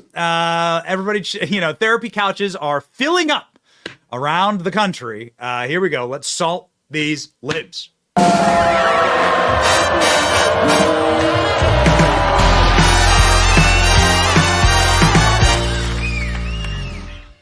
Opinion, because the words used sound very Trump-like. In this case, there has been much discussion about ensuring that a president is not above the law, but as the court explains, a president's immunity from prosecution for his official acts is the law. The Constitution provides for an energetic executive because such an executive is essential to the security of liberty. I say that sounds Trumpy because Trump always calls himself energetic, and he's got the stamina, and he's got the force of will, and he's got the energy, I'm going to say that again, to be president of the United States. It's a way that he's contrasted himself against many candidates. It's what he's trying to do right now with President. This decision today makes it so imperative that the person who holds the office understand the limits on and exercises those powers with restraint, because the thing that is not dealt with here is the hypothetical that was dealt with in the Court of Appeals about SEAL Team 6. And it is unclear how they actually studiously avoid dealing with that, because you could make the argument that that is official conduct. At the very least, presumptively How would you make that argument? You'd sit there and say, I have determined as commander-in-chief that this is necessary. And the way that Judge Pan in the lower court phrased it was, what if the president decides that a political adversary is a threat to democracy and orders the killing? That is and why isn't that now an official act with a presumption of immunity? And you don't look at motive. You can't consider that he's doing it to get rid of his adversary. I want to bring in Melissa Murray, but Chuck, Okay, baby. So salty. Oh, Andrew Weissman. Oh, Andrew Weissman. What a sleazeball, that guy. What a rat. Man, that guy he's the guy who led the Mueller investigation, right? He's the guy who dragged that thing out. Andrew Weissman is such scum. It's so great to see him in a panic over all of this. The panic is delicious. The salt, it fills our cup. And again, we are ramping up to July 4th. So it's just so unbelievably delicious. What does fill our cup? Well, what used to fill our cup this morning, it's all dry to full cups of our wonderful blackout coffee, ladies and gentlemen, that keeps us going, lets us go rip roar during these live breaking news environments, allows us the energy to fight the left and to fight the corporate press. Our blackout coffee here from our brigade mug. You should totally check these out. These are amazing tank shells right here. Blackout coffee. Black is the way that I take it. Fills our cup. And the reason why is because, well, one, they're an incredible American company that actually makes their product here, family-owned, Christian and conservative company, that also does not ever compromise on taste and quality. They will never, ever sell out. They're not grifters. They're not trying to betray you like other coffee companies or like Tractor Supply or whatever. They are for real, ladies and gentlemen. Please support them by going to blackoutcoffee.com/Benny. Use the coupon code Benny for 20% off your first order. blackoutcoffee.com/Benny. Be awake, not woke. All right, baby. Someone who's not awake is Joe Biden. Let's just go quickly through the news here. Again, you never know with these things, but we had a pre-planned show all around this breaking news with immunity at the Supreme Court. It's nice to see it hit, baby. It's nice to see it hit. Something that's hitting Joe Biden. I'm not sure if he's cognizant enough to actually know, but 72% of Americans say that Joe Biden needs to drop out. This according to CBS. Increasing number of voters don't think Biden should be running after a debate. Oh, baby, it's getting bad. Look at that. Does Biden have the mental cognitive ability to serve as resident? 72% say they do not. He does not. Now, that was at 65%, and now it's just jumped. Whew, baby. Only 20% of America says that Joe Biden has the cognitive capacity. This is a clip that was all over our social media this weekend to just show you the visual evidence of Biden's decline. Let's go. I continue to think we have to make fundamental changes in civil rights. And those civil rights, by the way, include not just only African Americans, but the LGBT community. He wants to get rid of the ability of Medicare I did not oppose busing in America. What I opposed is busing ordered by the Department of Education.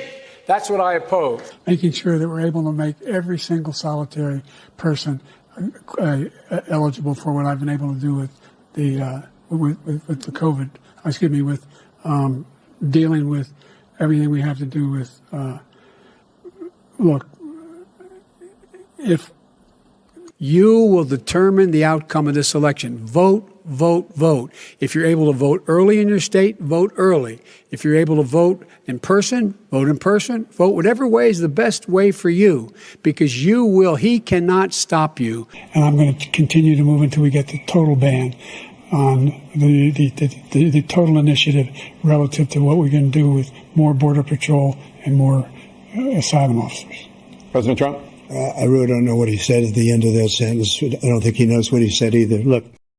I don't know what he said at the end of it. This was my favorite. That was my favorite from the from the debate. What was your favorite line from the debate? Another Trump banger was when Trump laughed out loud about Joe Biden's golf handicap. And then when Joe Biden says we finally beat Medicare, and Donald Trump's like, yeah, you beat Medicare, you beat it to death. These are good lines, but Donald Trump didn't need to body Joe Biden, right? Like Donald Trump, I think many of the people who were helping Donald Trump prepare for this debate were on our show. Laura Trump, of course, being one of them, the Trump family members were on our show saying, listen, the point of this debate is to be presidential.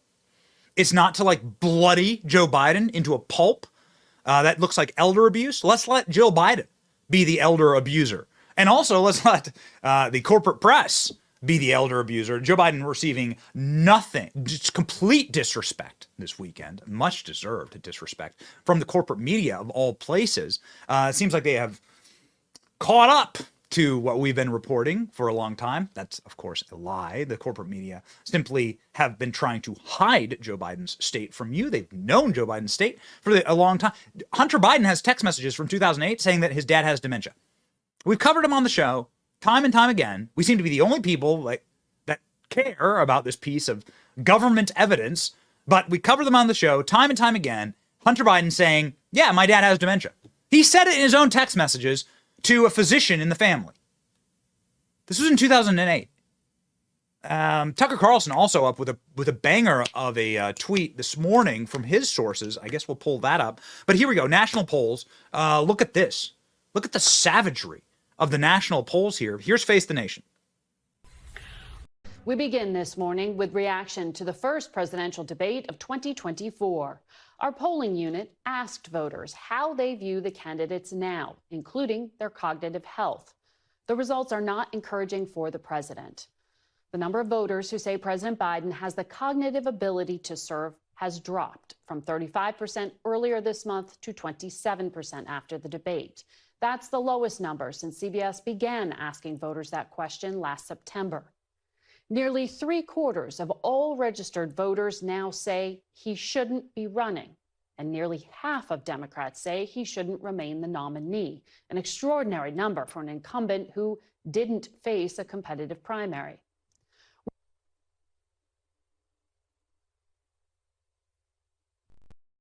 Okay, ladies and gentlemen, must have been a strange audio glitch there in that clip as the audio cut out.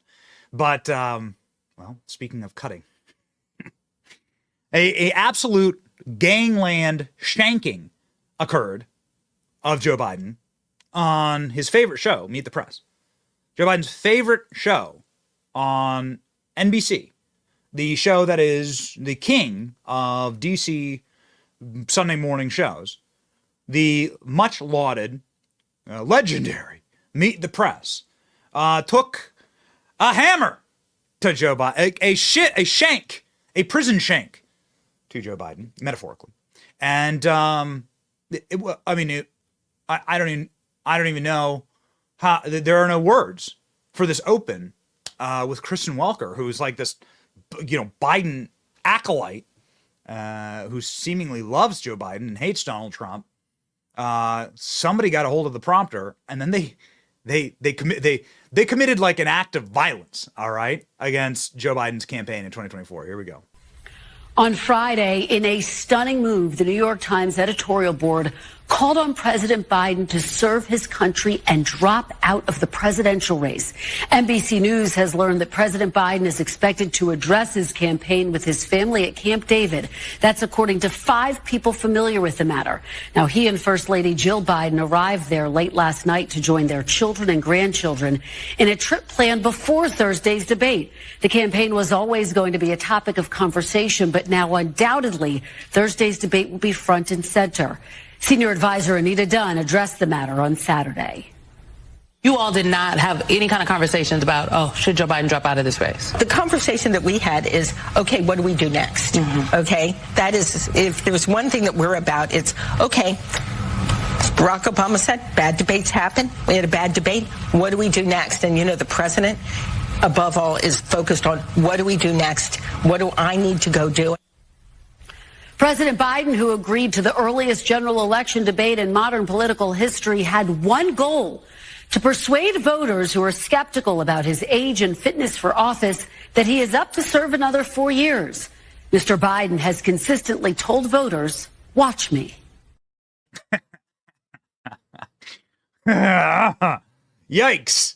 So you heard the dumpy, washed up, dusty, mothballed Biden advisor there, Anita Dunn, because nobody ever changes any staff ever in Democrat politics. The same old washed up junk from the Clinton era continues to get jobs. James Carville continues to be relevant somehow. And nonetheless, Anita Dunn there saying, well, you know, Barack Obama loves Joe Biden and wants him to be the nominee. Well, I give you Tucker Carlson reporting from seconds ago. Actually, from 4 a.m. in the morning. Tucker Carlson is in Australia right now. So here we go. A banger, by the way, from Tucker. From an unusually good source comes Tucker Carlson's quote. And by the way, an unusually good source, let me just remind you that Tucker Carlson, I'm not saying this comes from Hunter Biden. I'm just saying that Tucker Carlson was neighbors with Hunter Biden in Washington, D.C. I know exactly where Tucker Carlson's house was in Georgetown, and Tucker's talked about it regularly, that his neighbor in Georgetown, and Tucker Carlson lived in D.C. for a very long time, for decades, his neighbor was Hunter Biden. And that neighborhood in Georgetown is where all of the fancy people in Democrat politics live. And so Tucker Carlson knows many of them and is in communications with many of them still to this day. It's where obviously some of this sourcing comes from. I'm not saying this comes from Hunter Biden. I'm just saying you can't get better connected than Tucker on these issues. Here we go. Obama's tweet supporting Joe Biden was disingenuous. And if you want a build-up here, Obama, you don't need to see the tweet. Obama just says, Joe Biden is the nominee, right? That's it. He's like, bad debates happen. Joe Biden, the nominee. Obama's tweet supporting Joe Biden was disingenuous. In private, Obama is telling people Biden can't win. He is therefore in favor of an open convention. This is incredible. Obama will not say whom he supports, nor as of yesterday afternoon had he met personally with Biden to deliver the message. Relations between the Obamas and the Bidens have never been warm. At times, they've been hostile, but recently they've deteriorated further, mostly due to Jill Biden, the absolute Lady Macbeth wench of the White House. She is a monster, by the way. A monster. Like, just pause for a moment. Are you married? Do you have a boyfriend, girlfriend? Do you have somebody that you love? Just put yourself in the hypothetical. And maybe you've been there. I've been there with my own grandmother. I've been there with my own family members where they've deteriorated in their old age and they need special care. And could you imagine doing what Jill Biden's doing to Joe Biden? Jill Biden knows. She knows what's going on. She knows what's happening with Joe. Could you imagine doing that to your loved one? What a monster. You must be demonic. You are truly a witch. She's a witch. Yeah. Dude, could you imagine doing that to your loved one?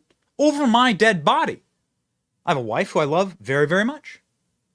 We have 3 children together. We've been married for 7 years. And could I possibly imagine If she was in some type of state and we'll all get old, right? And who knows what'll happen? Who knows what God's plan is for all of us? But like, over my dead body, would somebody be abusive, which is what's happening with Joe Biden, in that state? Like to my wife. You'd have to kill me. If that, if someone was going to try and take advantage of or abuse my wife for power in some type of dilapidated state, I'm sure you feel the same way. If you're married, or if you just have an elderly person in your family right now that needs special care, as hundreds of millions of people in America do. Could you imagine them taking advantage of your Nana or your loved one in a way that Jill Biden is taking advantage of Joe Biden? What a monster she is. Truly, she is the Lady Macbeth of the White House. Okay, so here we go. Continuing with Tucker Carlson. My apologies for that. My wife and I were talking about this weekend. It makes me angry, quite frankly.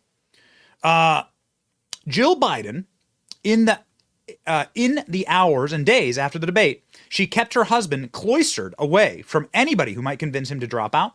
Jill Biden is the driving force behind her husband's re-election campaign, just as she was in 2020, when other members of the family, including Biden's sister Val, considered him too impaired to run. The next generation of potential Democratic candidates understand this is all an opportunity, and they are circling, particularly Gretchen Whitmer, who is promoting herself aggressively. So this is Tucker's breaking news here. So this is what Tucker has said. This, of course, has gone thermonuclear. 6 million views, 67,000 likes, 15,000 retweets at time of recording, and we are live right now. So here it is. So it's live. Yeah, ladies and gentlemen, not good. Not great. You can see, of course, Jill Biden, after the debate, treating her husband like a 2-year-old who's potty training. Here we go. Joe, you did such a great job. You answered every question. You knew all the... And let me ask the crowd, what did Trump do? Lie! Yes.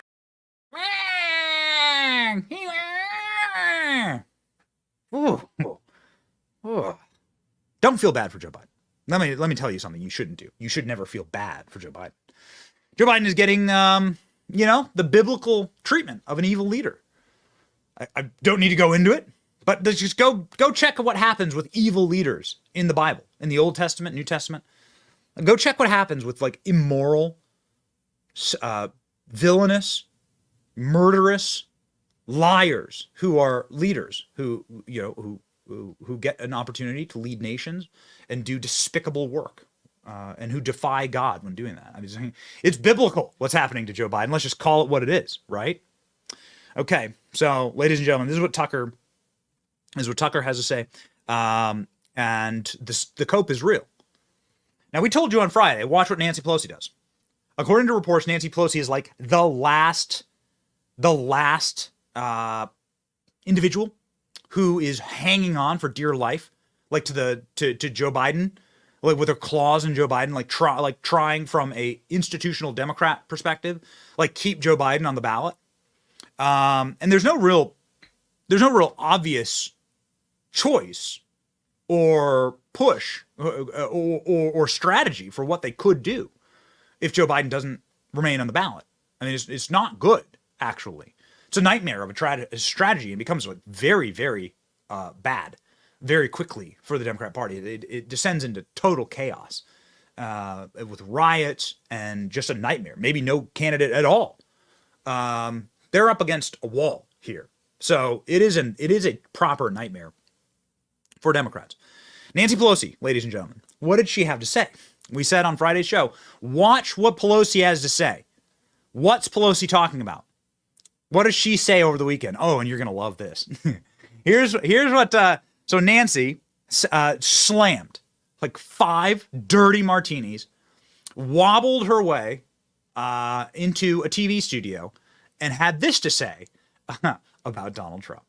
My people are very much Biden, Kamala Harris, and this is an opportunity for Joe Biden to go out there and show he has the stamina and the rest. And by the way, while the press, and for some reason they don't, there are healthcare professionals who think that Trump has dementia, that his connection, his thoughts do not go together. I can't even talk like that because I do have my real teeth, okay?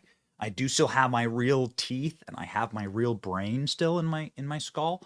But there's people who think that Trump has dementia. This is like Nancy. This is the cope. So the play is going to be that Trump has dementia. Got it. Okay, thanks. It's so good. It's so good. Here was Donald Trump at his first rally after the debate, saying, "Hey, is Biden going to drop out?" What does Trump have to say? Many people are saying that after last night's performance that Joe Biden is leaving the race. But the fact is, I don't really believe that because he does better in polls than any of the Democrats they're talking about. You've seen that, Glenn. These polls come out with some of the names they're being, like Gavin Newsom. He can't run California. He's one of the worst governors. No, he's a bad governor. He can't run California. People are leaving one of the most beautiful places on earth in terms of weather, in terms of everything else. You can't do any better than California. He's doing a terrible job. But he gets up and he says, "Oh, California's doing great, ba, ba, ba, ba, ba, ba," like a machine gun, ba, ba, ba, ba. But it's doing bad. People are leaving so fast, and he'd be easy. But he's got lousy poll numbers. And you take a look at some of the others. Then, of course, Kamala is somebody that will be on the scope. It might have been Joe Biden's single best decision putting her as vice president. Might have been his best because nobody wants that. I do. I'd be very happy with that. But they don't poll as well as this guy. I mean, I don't want to speak against myself, but maybe, and they polled everybody. They polled Michelle Obama. She polls very badly. No, she polls terribly. Michelle Obama, people, they polled many people, and it's hard to believe, but crooked Joe Biden polls better than those people. All right, baby. Okay, we have some breaking news now, and we also have a confirmation that Mike Davis is joining the program, ladies and gentlemen. Mike Davis in front of the Supreme Court. He will be joining the program. This is part of the beauty of just, doing it live. F it, we'll do it live, as they say. So Mike Davis will be joining the program momentarily. Such an important voice on these issues on the heels of something that is also particularly dark and unprecedented in this country, ripping, obviously, Donald Trump off the ballot, attempting to prosecute presidents for official acts, and then locking up dissidents, political dissidents. Something that we've never seen in this country before, but something that we're seeing, obviously, in the January 6 cases, some of which have been gutted on Friday, praise God, but also that we are seeing today with Steve Bannon, who ignored a subpoena from an unlawful committee, the January 6 committee, in the House, and now they have sentenced Steve Bannon to prison. Now, Steve Bannon is in front of the prison right now, or was moments ago. This is Danbury Prison, and Steve Bannon, in a very Steve Bannon-esque way, is doing a rally there. We are obviously deeply in favor of an immediate pardon by President Trump of Steve Bannon. This is one of the most evil things that we've ever seen. Steve Bannon arguing executive privilege against the January 6th committee. Steve Bannon worked in the White House and worked directly for Donald Trump and was a co-campaign manager for Donald Trump in 2016 when he won. And so he should be able to argue executive privilege here, obviously. And they're going after Steve Bannon because he has a massive audience, because he speaks the truth, and he's a friend of our show. And so we wanted to show you here Steve Bannon in front of the prison, doing a rally in front of the prison. Man, careful who you make a martyr, as they say. Here's Steve. I'm going to prison today.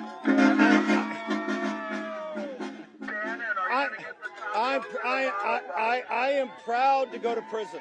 If this is what it takes to stand up to tyranny, if this is what it takes to stand up to the Garland, corrupt, criminal DOJ, if this is what it takes to stand up to Nancy Pelosi, if this is what it takes to stand up to Joe Biden, to Joe Biden, I'm proud to do it. Bravo, bravo. Father, can you say a few words? I'm not authorized to talk to the media. You're not? No. Well, thank you for coming. I agree with your positions, and I'll be praying for you. I'm in the St. Ignatius Retreat House, 15 minutes away. You are? Yeah, I'll get you whatever you need. Father, don't pray for me. Pray for our enemies. Yeah. Right? Pray. They need They're the ones who are going to need the prayers.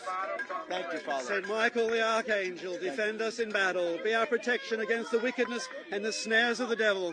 May God rebuke him, we humbly pray. And do thou, Prince of the heavenly host, by the power of God, cast into hell Satan and all evil spirits who wander through the world seeking the ruin of souls. Amen. Ave Maria Purissima. God bless you. If you don't believe that there is a spiritual reawakening in this nation, then you are blind, or you just don't have a pulse anymore. There is something really powerful happening. It's hard to believe that clip is real. I believe as of right now, ALX confirmed this. I believe that Steve Bannon has surrendered to prison for a 4-month term, and that clip was broadcast moments ago. And Steve Bannon will be then heading into federal prison for the defiance of a subpoena. It is by every weight and measure, a political prisoner of Nancy Pelosi right now. So this is exactly what Steve Bannon said in a bombshell ABC News interview that aired yesterday.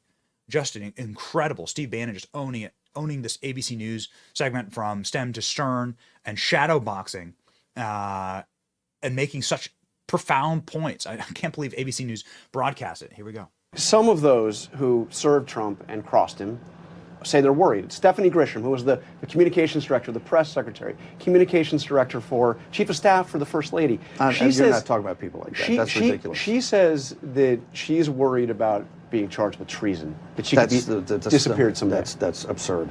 I'm talking about people in positions of authority.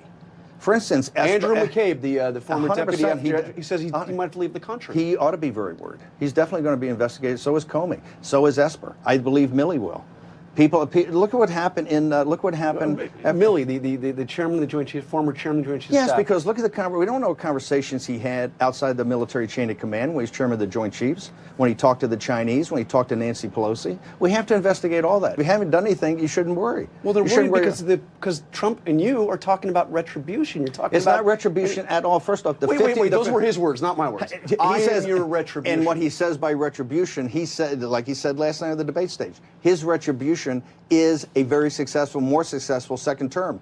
What we're saying is we want justice. We want to have full investigations, and then if criminal charges come up, then criminal charges come up. I mean, you made a promise on your show, as you said, that the Attorney General will be in prison. 100%. So you're not just talking about investigation. Is Bill Barr on the retribution list? I think Bill Barr has to be investigated. Not retribution. You keep talking retribution. No, because Trump said retribution, and you said retribution. Justice. It's justice. So Bill Barr needs to be investigated. Bill Barr needs to go to prison with Merrick Garland? I didn't say that. Well, I'm asking you. I didn't say that. We have to see. I'm not going to prejudge somebody. We have to see. So Bill Barr could be going to prison.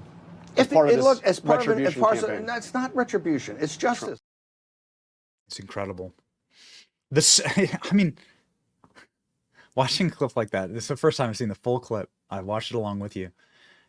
To have a journalist, John Carl, sit there while the Biden DOJ is unlawfully locking up hundreds, at the very least 350 Americans, had their lives destroyed by in the Fisher case. 1512C2 is the actual federal statute, a documents statute written about Enron that Merrick Garland got together with a team of his cockroaches and rats in Washington, D.C., these scumbag lawyers, and they were able to twist and bend and break American law in order to lock up 350 of their political enemies. The bloody cheek that John Carl has to sit there across from Steve Bannon, who's going to federal prison for defying a subpoena of an unlawful January 6th committee. The cheek. These people disgrace and humiliate themselves. Meanwhile, Donald Trump is facing hundreds of years in prison on 91 federal charges. The Supreme Court having to rebuke again and again. A reminder that the Supreme Court had to rebuke states ripping Trump off the ballot. We forget so quickly that was the goal of multiple states. You had half a dozen states, leftist states, saying we are going to remove Donald Trump from the ballot. Like a traffic judge in Illinois tried to do it. It reached levels of insanity. And John Carl doesn't say a peep about any of those people. Doesn't cry a single tear. Doesn't ask a single question.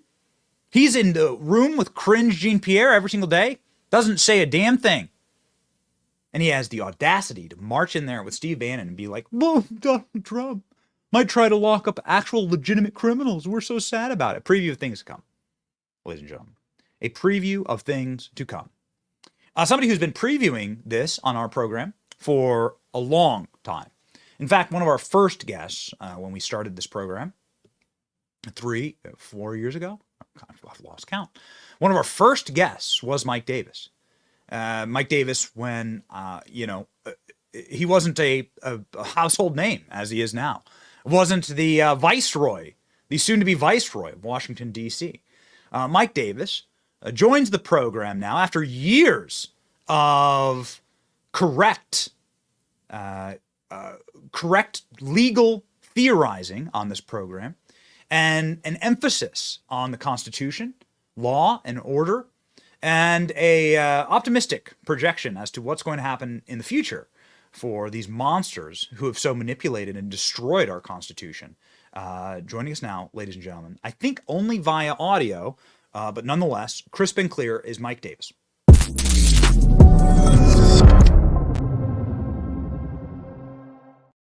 Mike, how are you, sir? Just checking the audio here. I am doing great, and it's always nice to be right, like I am today, and it's always nice to rub the Democrats' noses in today's victory when they said that there's no chance that the Supreme Court was going to side with President Trump and hold that the President of the United States, any President of the United States, is immune from criminal prosecution for their official acts. The Supreme Court just did that 6-3 with the Chief Justice, John Roberts, no MAGA warrior, writing the majority opinion. And this is a big win for Trump. It's a big win for the Constitution. It's a big win for the presidency, and therefore it's a big win for our country. And I would say it's actually, it's not surprising, but it's pretty sad that the three liberal justices could not set aside their partisanship and follow the Constitution and put their country before their party. And with the three liberal justices writing their deranged dissent. So it looks like, again, a clear victory for Donald Trump. We've had other legal scholars on the program saying this is a 95% victory for Donald Trump and that this atomizes Jack Smith's case. Others saying that there's a cardiac arrest happening right now in the special counsel's office. What say you, Mike? Yeah, this Jack Smith's cases are effectively over after this. You had the Fisher case that gutted 2 of the 4 charges by Jack Smith in D.C. for January 6th against President Trump for the non-crime of Trump objecting to the presidential election, which is allowed by the Electoral Count Act of 1887 and the First Amendment. And then with this presidential immunity case, it really gutted the rest. There might be 10% of Jack Smith, 10 or 20% of Jack Smith's case that remains after this. But even if everything Jack Smith alleges is true, there's no crime. This is nonsense. And even John Roberts is seeing this, not exactly a MAGA warrior. He understands how destructive Jack Smith's prosecutions are, Biden's blatant Democrat lawfare and election interference against Trump. And so this is good night, Jack Smith and the special counsel's office. They may be able to limp along. They're not going to be able to try President Trump before the election. Trump's going to win. Trump's acting attorney general should dismiss these cases on day one. And then that acting attorney general should open a criminal probe on President Biden and Merrick Garland and Jack Smith and Jay Bratz and all these other Biden Democrats who orchestrated this illegal conspiracy to violate the constitutional rights of President Trump.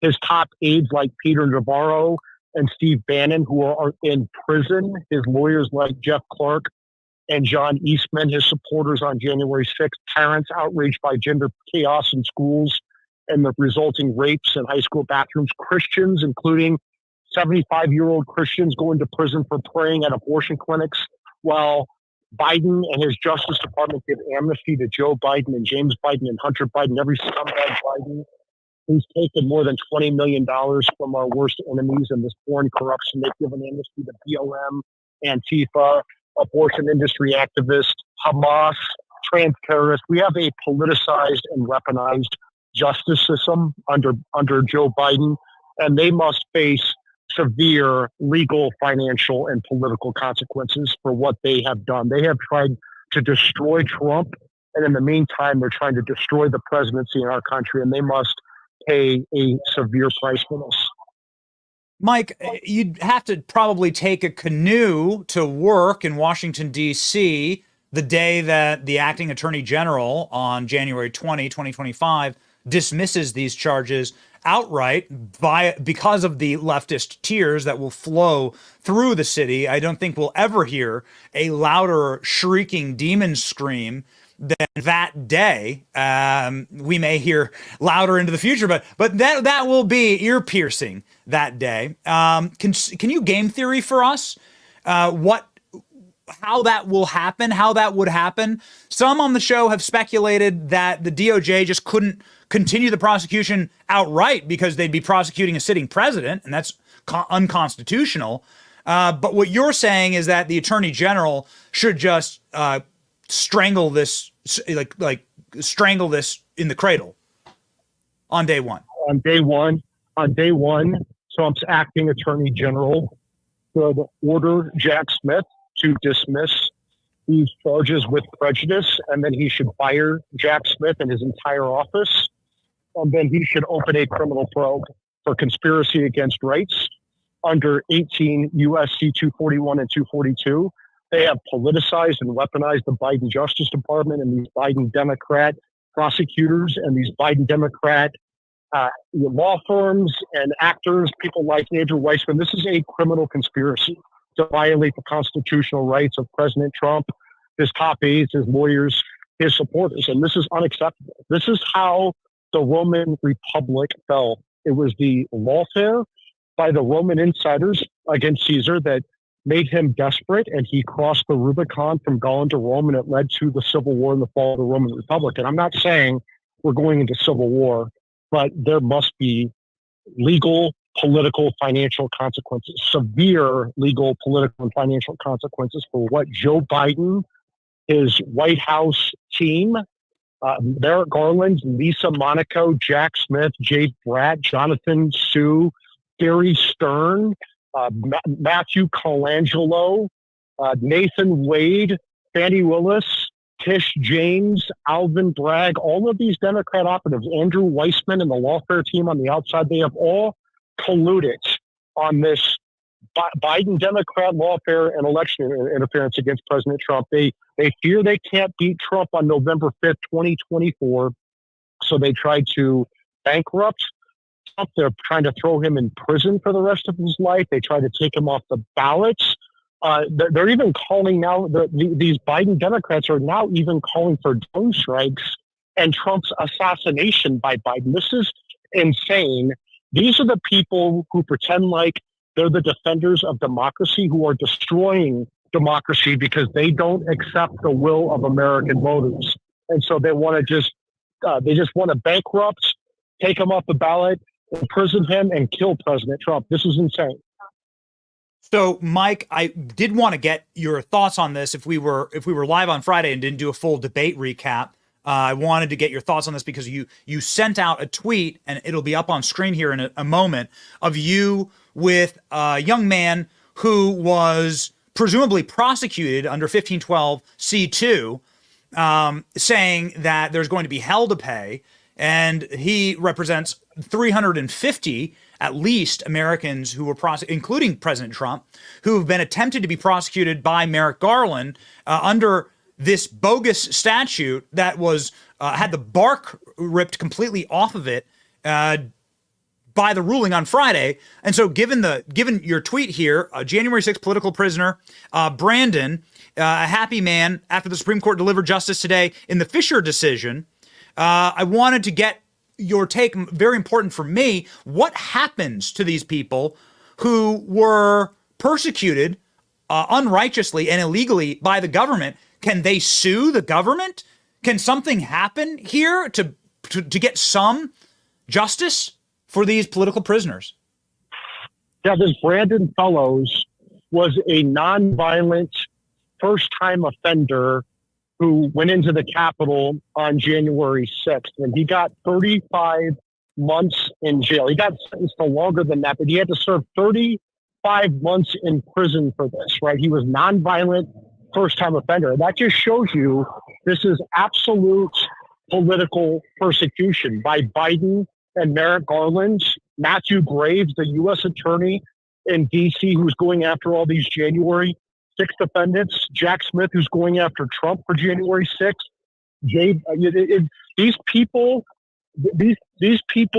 in the Biden White House and the Biden Justice Department, these Biden Democrat prosecutors around the country have destroyed the lives of so many real Americans in real America, right? And I'm not saying what happened on January 6th was good. It was a lawful protest permitted by the National Park Service that got out of control and devolved into a riot. So what should have happened is they should have charged people who trespass with trespass and the people who were violent more harshly. But what they wanted to do is they wanted to label them all as insurrectionists, even though there is no charge of insurrection, no evidence of insurrection, because the Biden Justice Department and these D.C. courts, including Democrats and Republicans on these D.C. uniparty courts, they hate Trump, they hate his aides, they hate his allies, they hate his supporters, and so they wanted to send a message that they thought they were going to destroy Trump and destroy the MAGA movement after January 6th with these malicious persecutions, these malicious political prosecutions. These are political prisoners right now. There are political prisoners right now in the federal prisons, dozens of them who were charged under 18 U.S.C. 1512. The Supreme Court just reversed those convictions in this Fisher case because the Biden Justice Department contorted, politicized, and weaponized a post-Enron obstruction of justice statute intended to go after corporate fraud for Biden and his Justice Department to go after Trump and Trump's political supporters. These are political prisoners. These people who were convicted under 1512 and are sitting in prison right now should be released immediately. And really quickly, Mike, I know we're tight for time. What happens to the people who were convicted under this statute that is now illegal and was unconstitutionally decided? Like, what can they, again, like, can any of them get anything back? I mean, can they get like a modicum of decency, a lawsuit, of civil rights action against the government?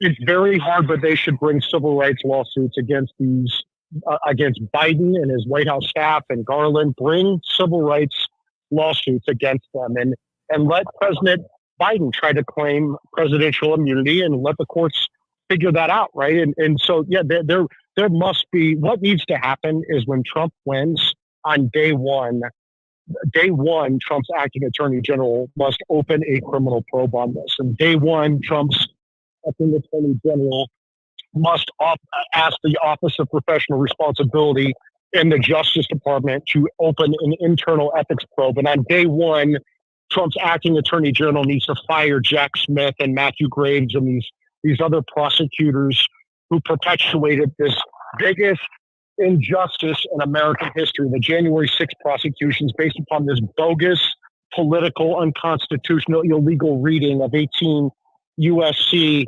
1512. These prosecutors, these judges, these Democrat operatives, these Biden officials, they must face a severe legal, political, and financial consequences so this never happens again.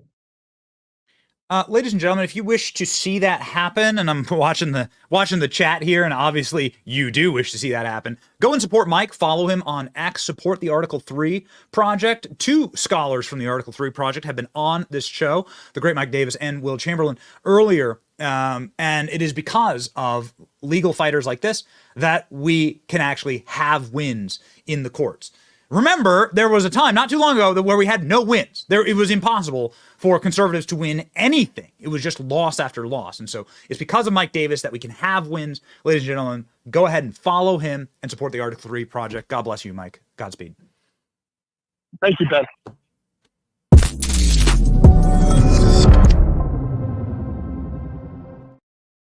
Ooh, baby, what a day for our rights. What a day for our Constitution. It wouldn't be proper for us to carry on a show about the glories of our Constitution and the glories of our First Amendment and the right to peacefully assemble and the right to redress our government of grievances without the thing that makes all of those rights possible, which is our Second Amendment, our Monday Gun Day, brought to you by Spikes Tactical.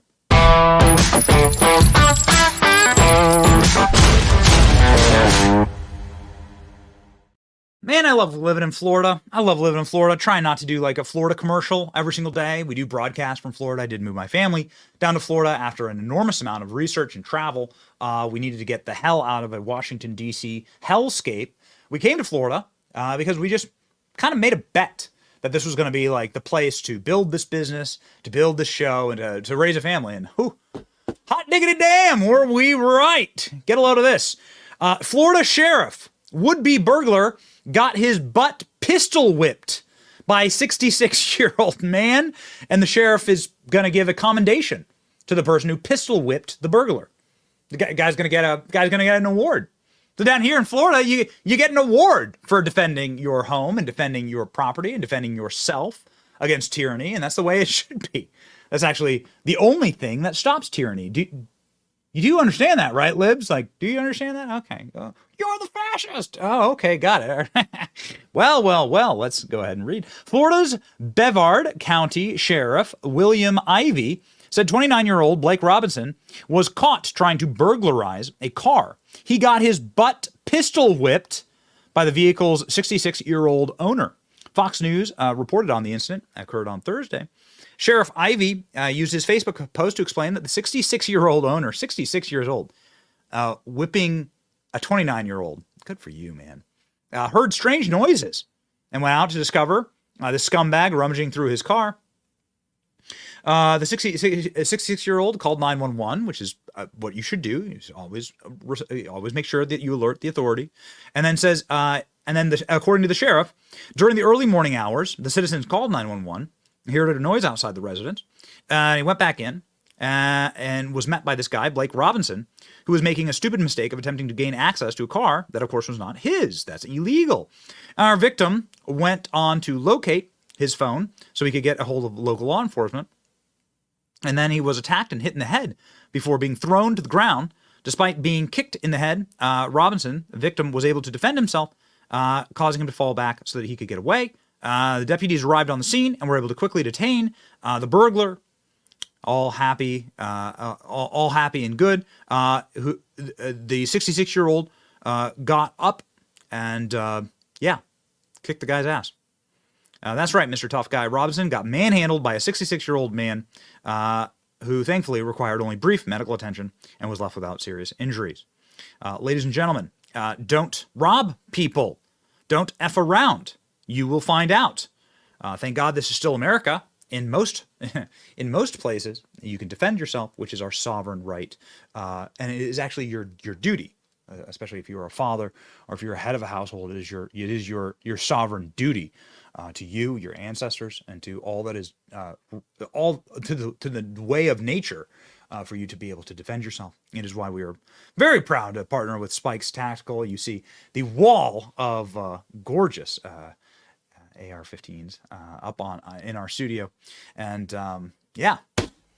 don't come knocking if you want to stay walking. That's the rule here in Florida. Your Spikes Tactical Monday Gun Day for you. Good news. Do we not play the stinger after that? Do we not play the stinger? No? Yeah, kind of do. I love the stinger. Let's go, man.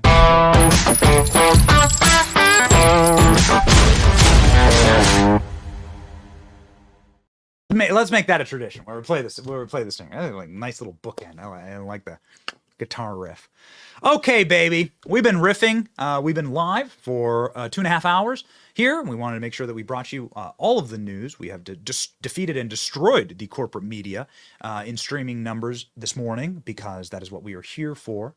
It is our obligation to you to bring you the good news. And we're going to be here for you. We thank you for being here for us. If you wish to be here for us, maybe a little more than just watching the live stream, please go to BennyJohnson.com. Please join the Benny Brigade. And, it is inflation, but we have checked. This is for the cost of a McDonald's French fry per month. You can support our work here and ensure that we don't have to have the shackles of some type of horrible corporate news company on us, so that we can go live, so we can talk to Mike Davis. We don't have to censor our guests. We don't have to censor ourselves, and that we can push forward and deliver to you the breaking news and the good news, ladies and gentlemen. Join the Benny Brigade today at BennyJohnson.com. Rejoice with us. The verse of the day is here. The good news we can always bring you. We've been bringing you a lot of good news recently, but some days we have no good news. Some days it's like Donald Trump has another 41 indictments, right? Like, it's hard to spin that straw into gold. And so we make sure that we stay focused on the golden rules and the good book, and on good news. And so our verse of the day is ever on this program to bring you the good news from our Lord and Savior Jesus Christ in the Scriptures. From 1 Thessalonians 5:16. Rejoice always, pray continually, give thanks in all circumstances, for this is God's will for you in Christ Jesus. Man, does that apply to you? That's a tough verse for me, because there's ups and downs. And you have tough days, right? But the Scriptures, the Holy Scriptures say, rejoice always, pray continually, give thanks in all circumstances. This is what God commands us. And why can you do this? How can you do this? It's something we talk about a lot. Because on this show, again, we are obligated to bring you bad news sometimes, Sometimes we have shows where nothing good is happening, right? How can you say that we are going to praise God in that circumstance, right? When you have a bad ruling, a tough ruling, here's one: Donald Trump found guilty on 34 counts. How can you be happy in those circumstances, And so on and so on and so on. And in your personal lives, right? And the lives with your family. And if you have kids, you have rough days, right? How? It's simple. It's really simple, actually. And the older I get, the more I see this clearly. You just need to set your joy and your hope in your life on things that are immovable. Because if your hope is on like a man running for office, or a political party, or on human beings who are forever fallible and will forever disappoint you, and that's just the nature of humanity, a fallen man, then you will not be able to do this. If your hope is in our Lord and Savior Jesus Christ, if your hope is in the God of your ancestors, and the God that got your families through famine and drought and plagues and across an ocean to live in the greatest country on earth, if that's where your hope is, in what bound up your entire bloodline and gave them the power to move forward and the power to be confident and stand upright, then you'll be good, right? So set your hope and your joy on that, right? And not on men, no matter who they are, not on political parties, and not on any of that. And then you'll be set. Then you'll have something that is your rock, and you can go out and do other good work from that, right? So let that be your rock. Ladies and gentlemen, we're going to rock it this week. It's a great 4th of July week. We have some wonderful programming for you in this, the greatest country on earth. Stand upright, walk, and march with us. Happy warrior. It's your boy, Benny. See ya.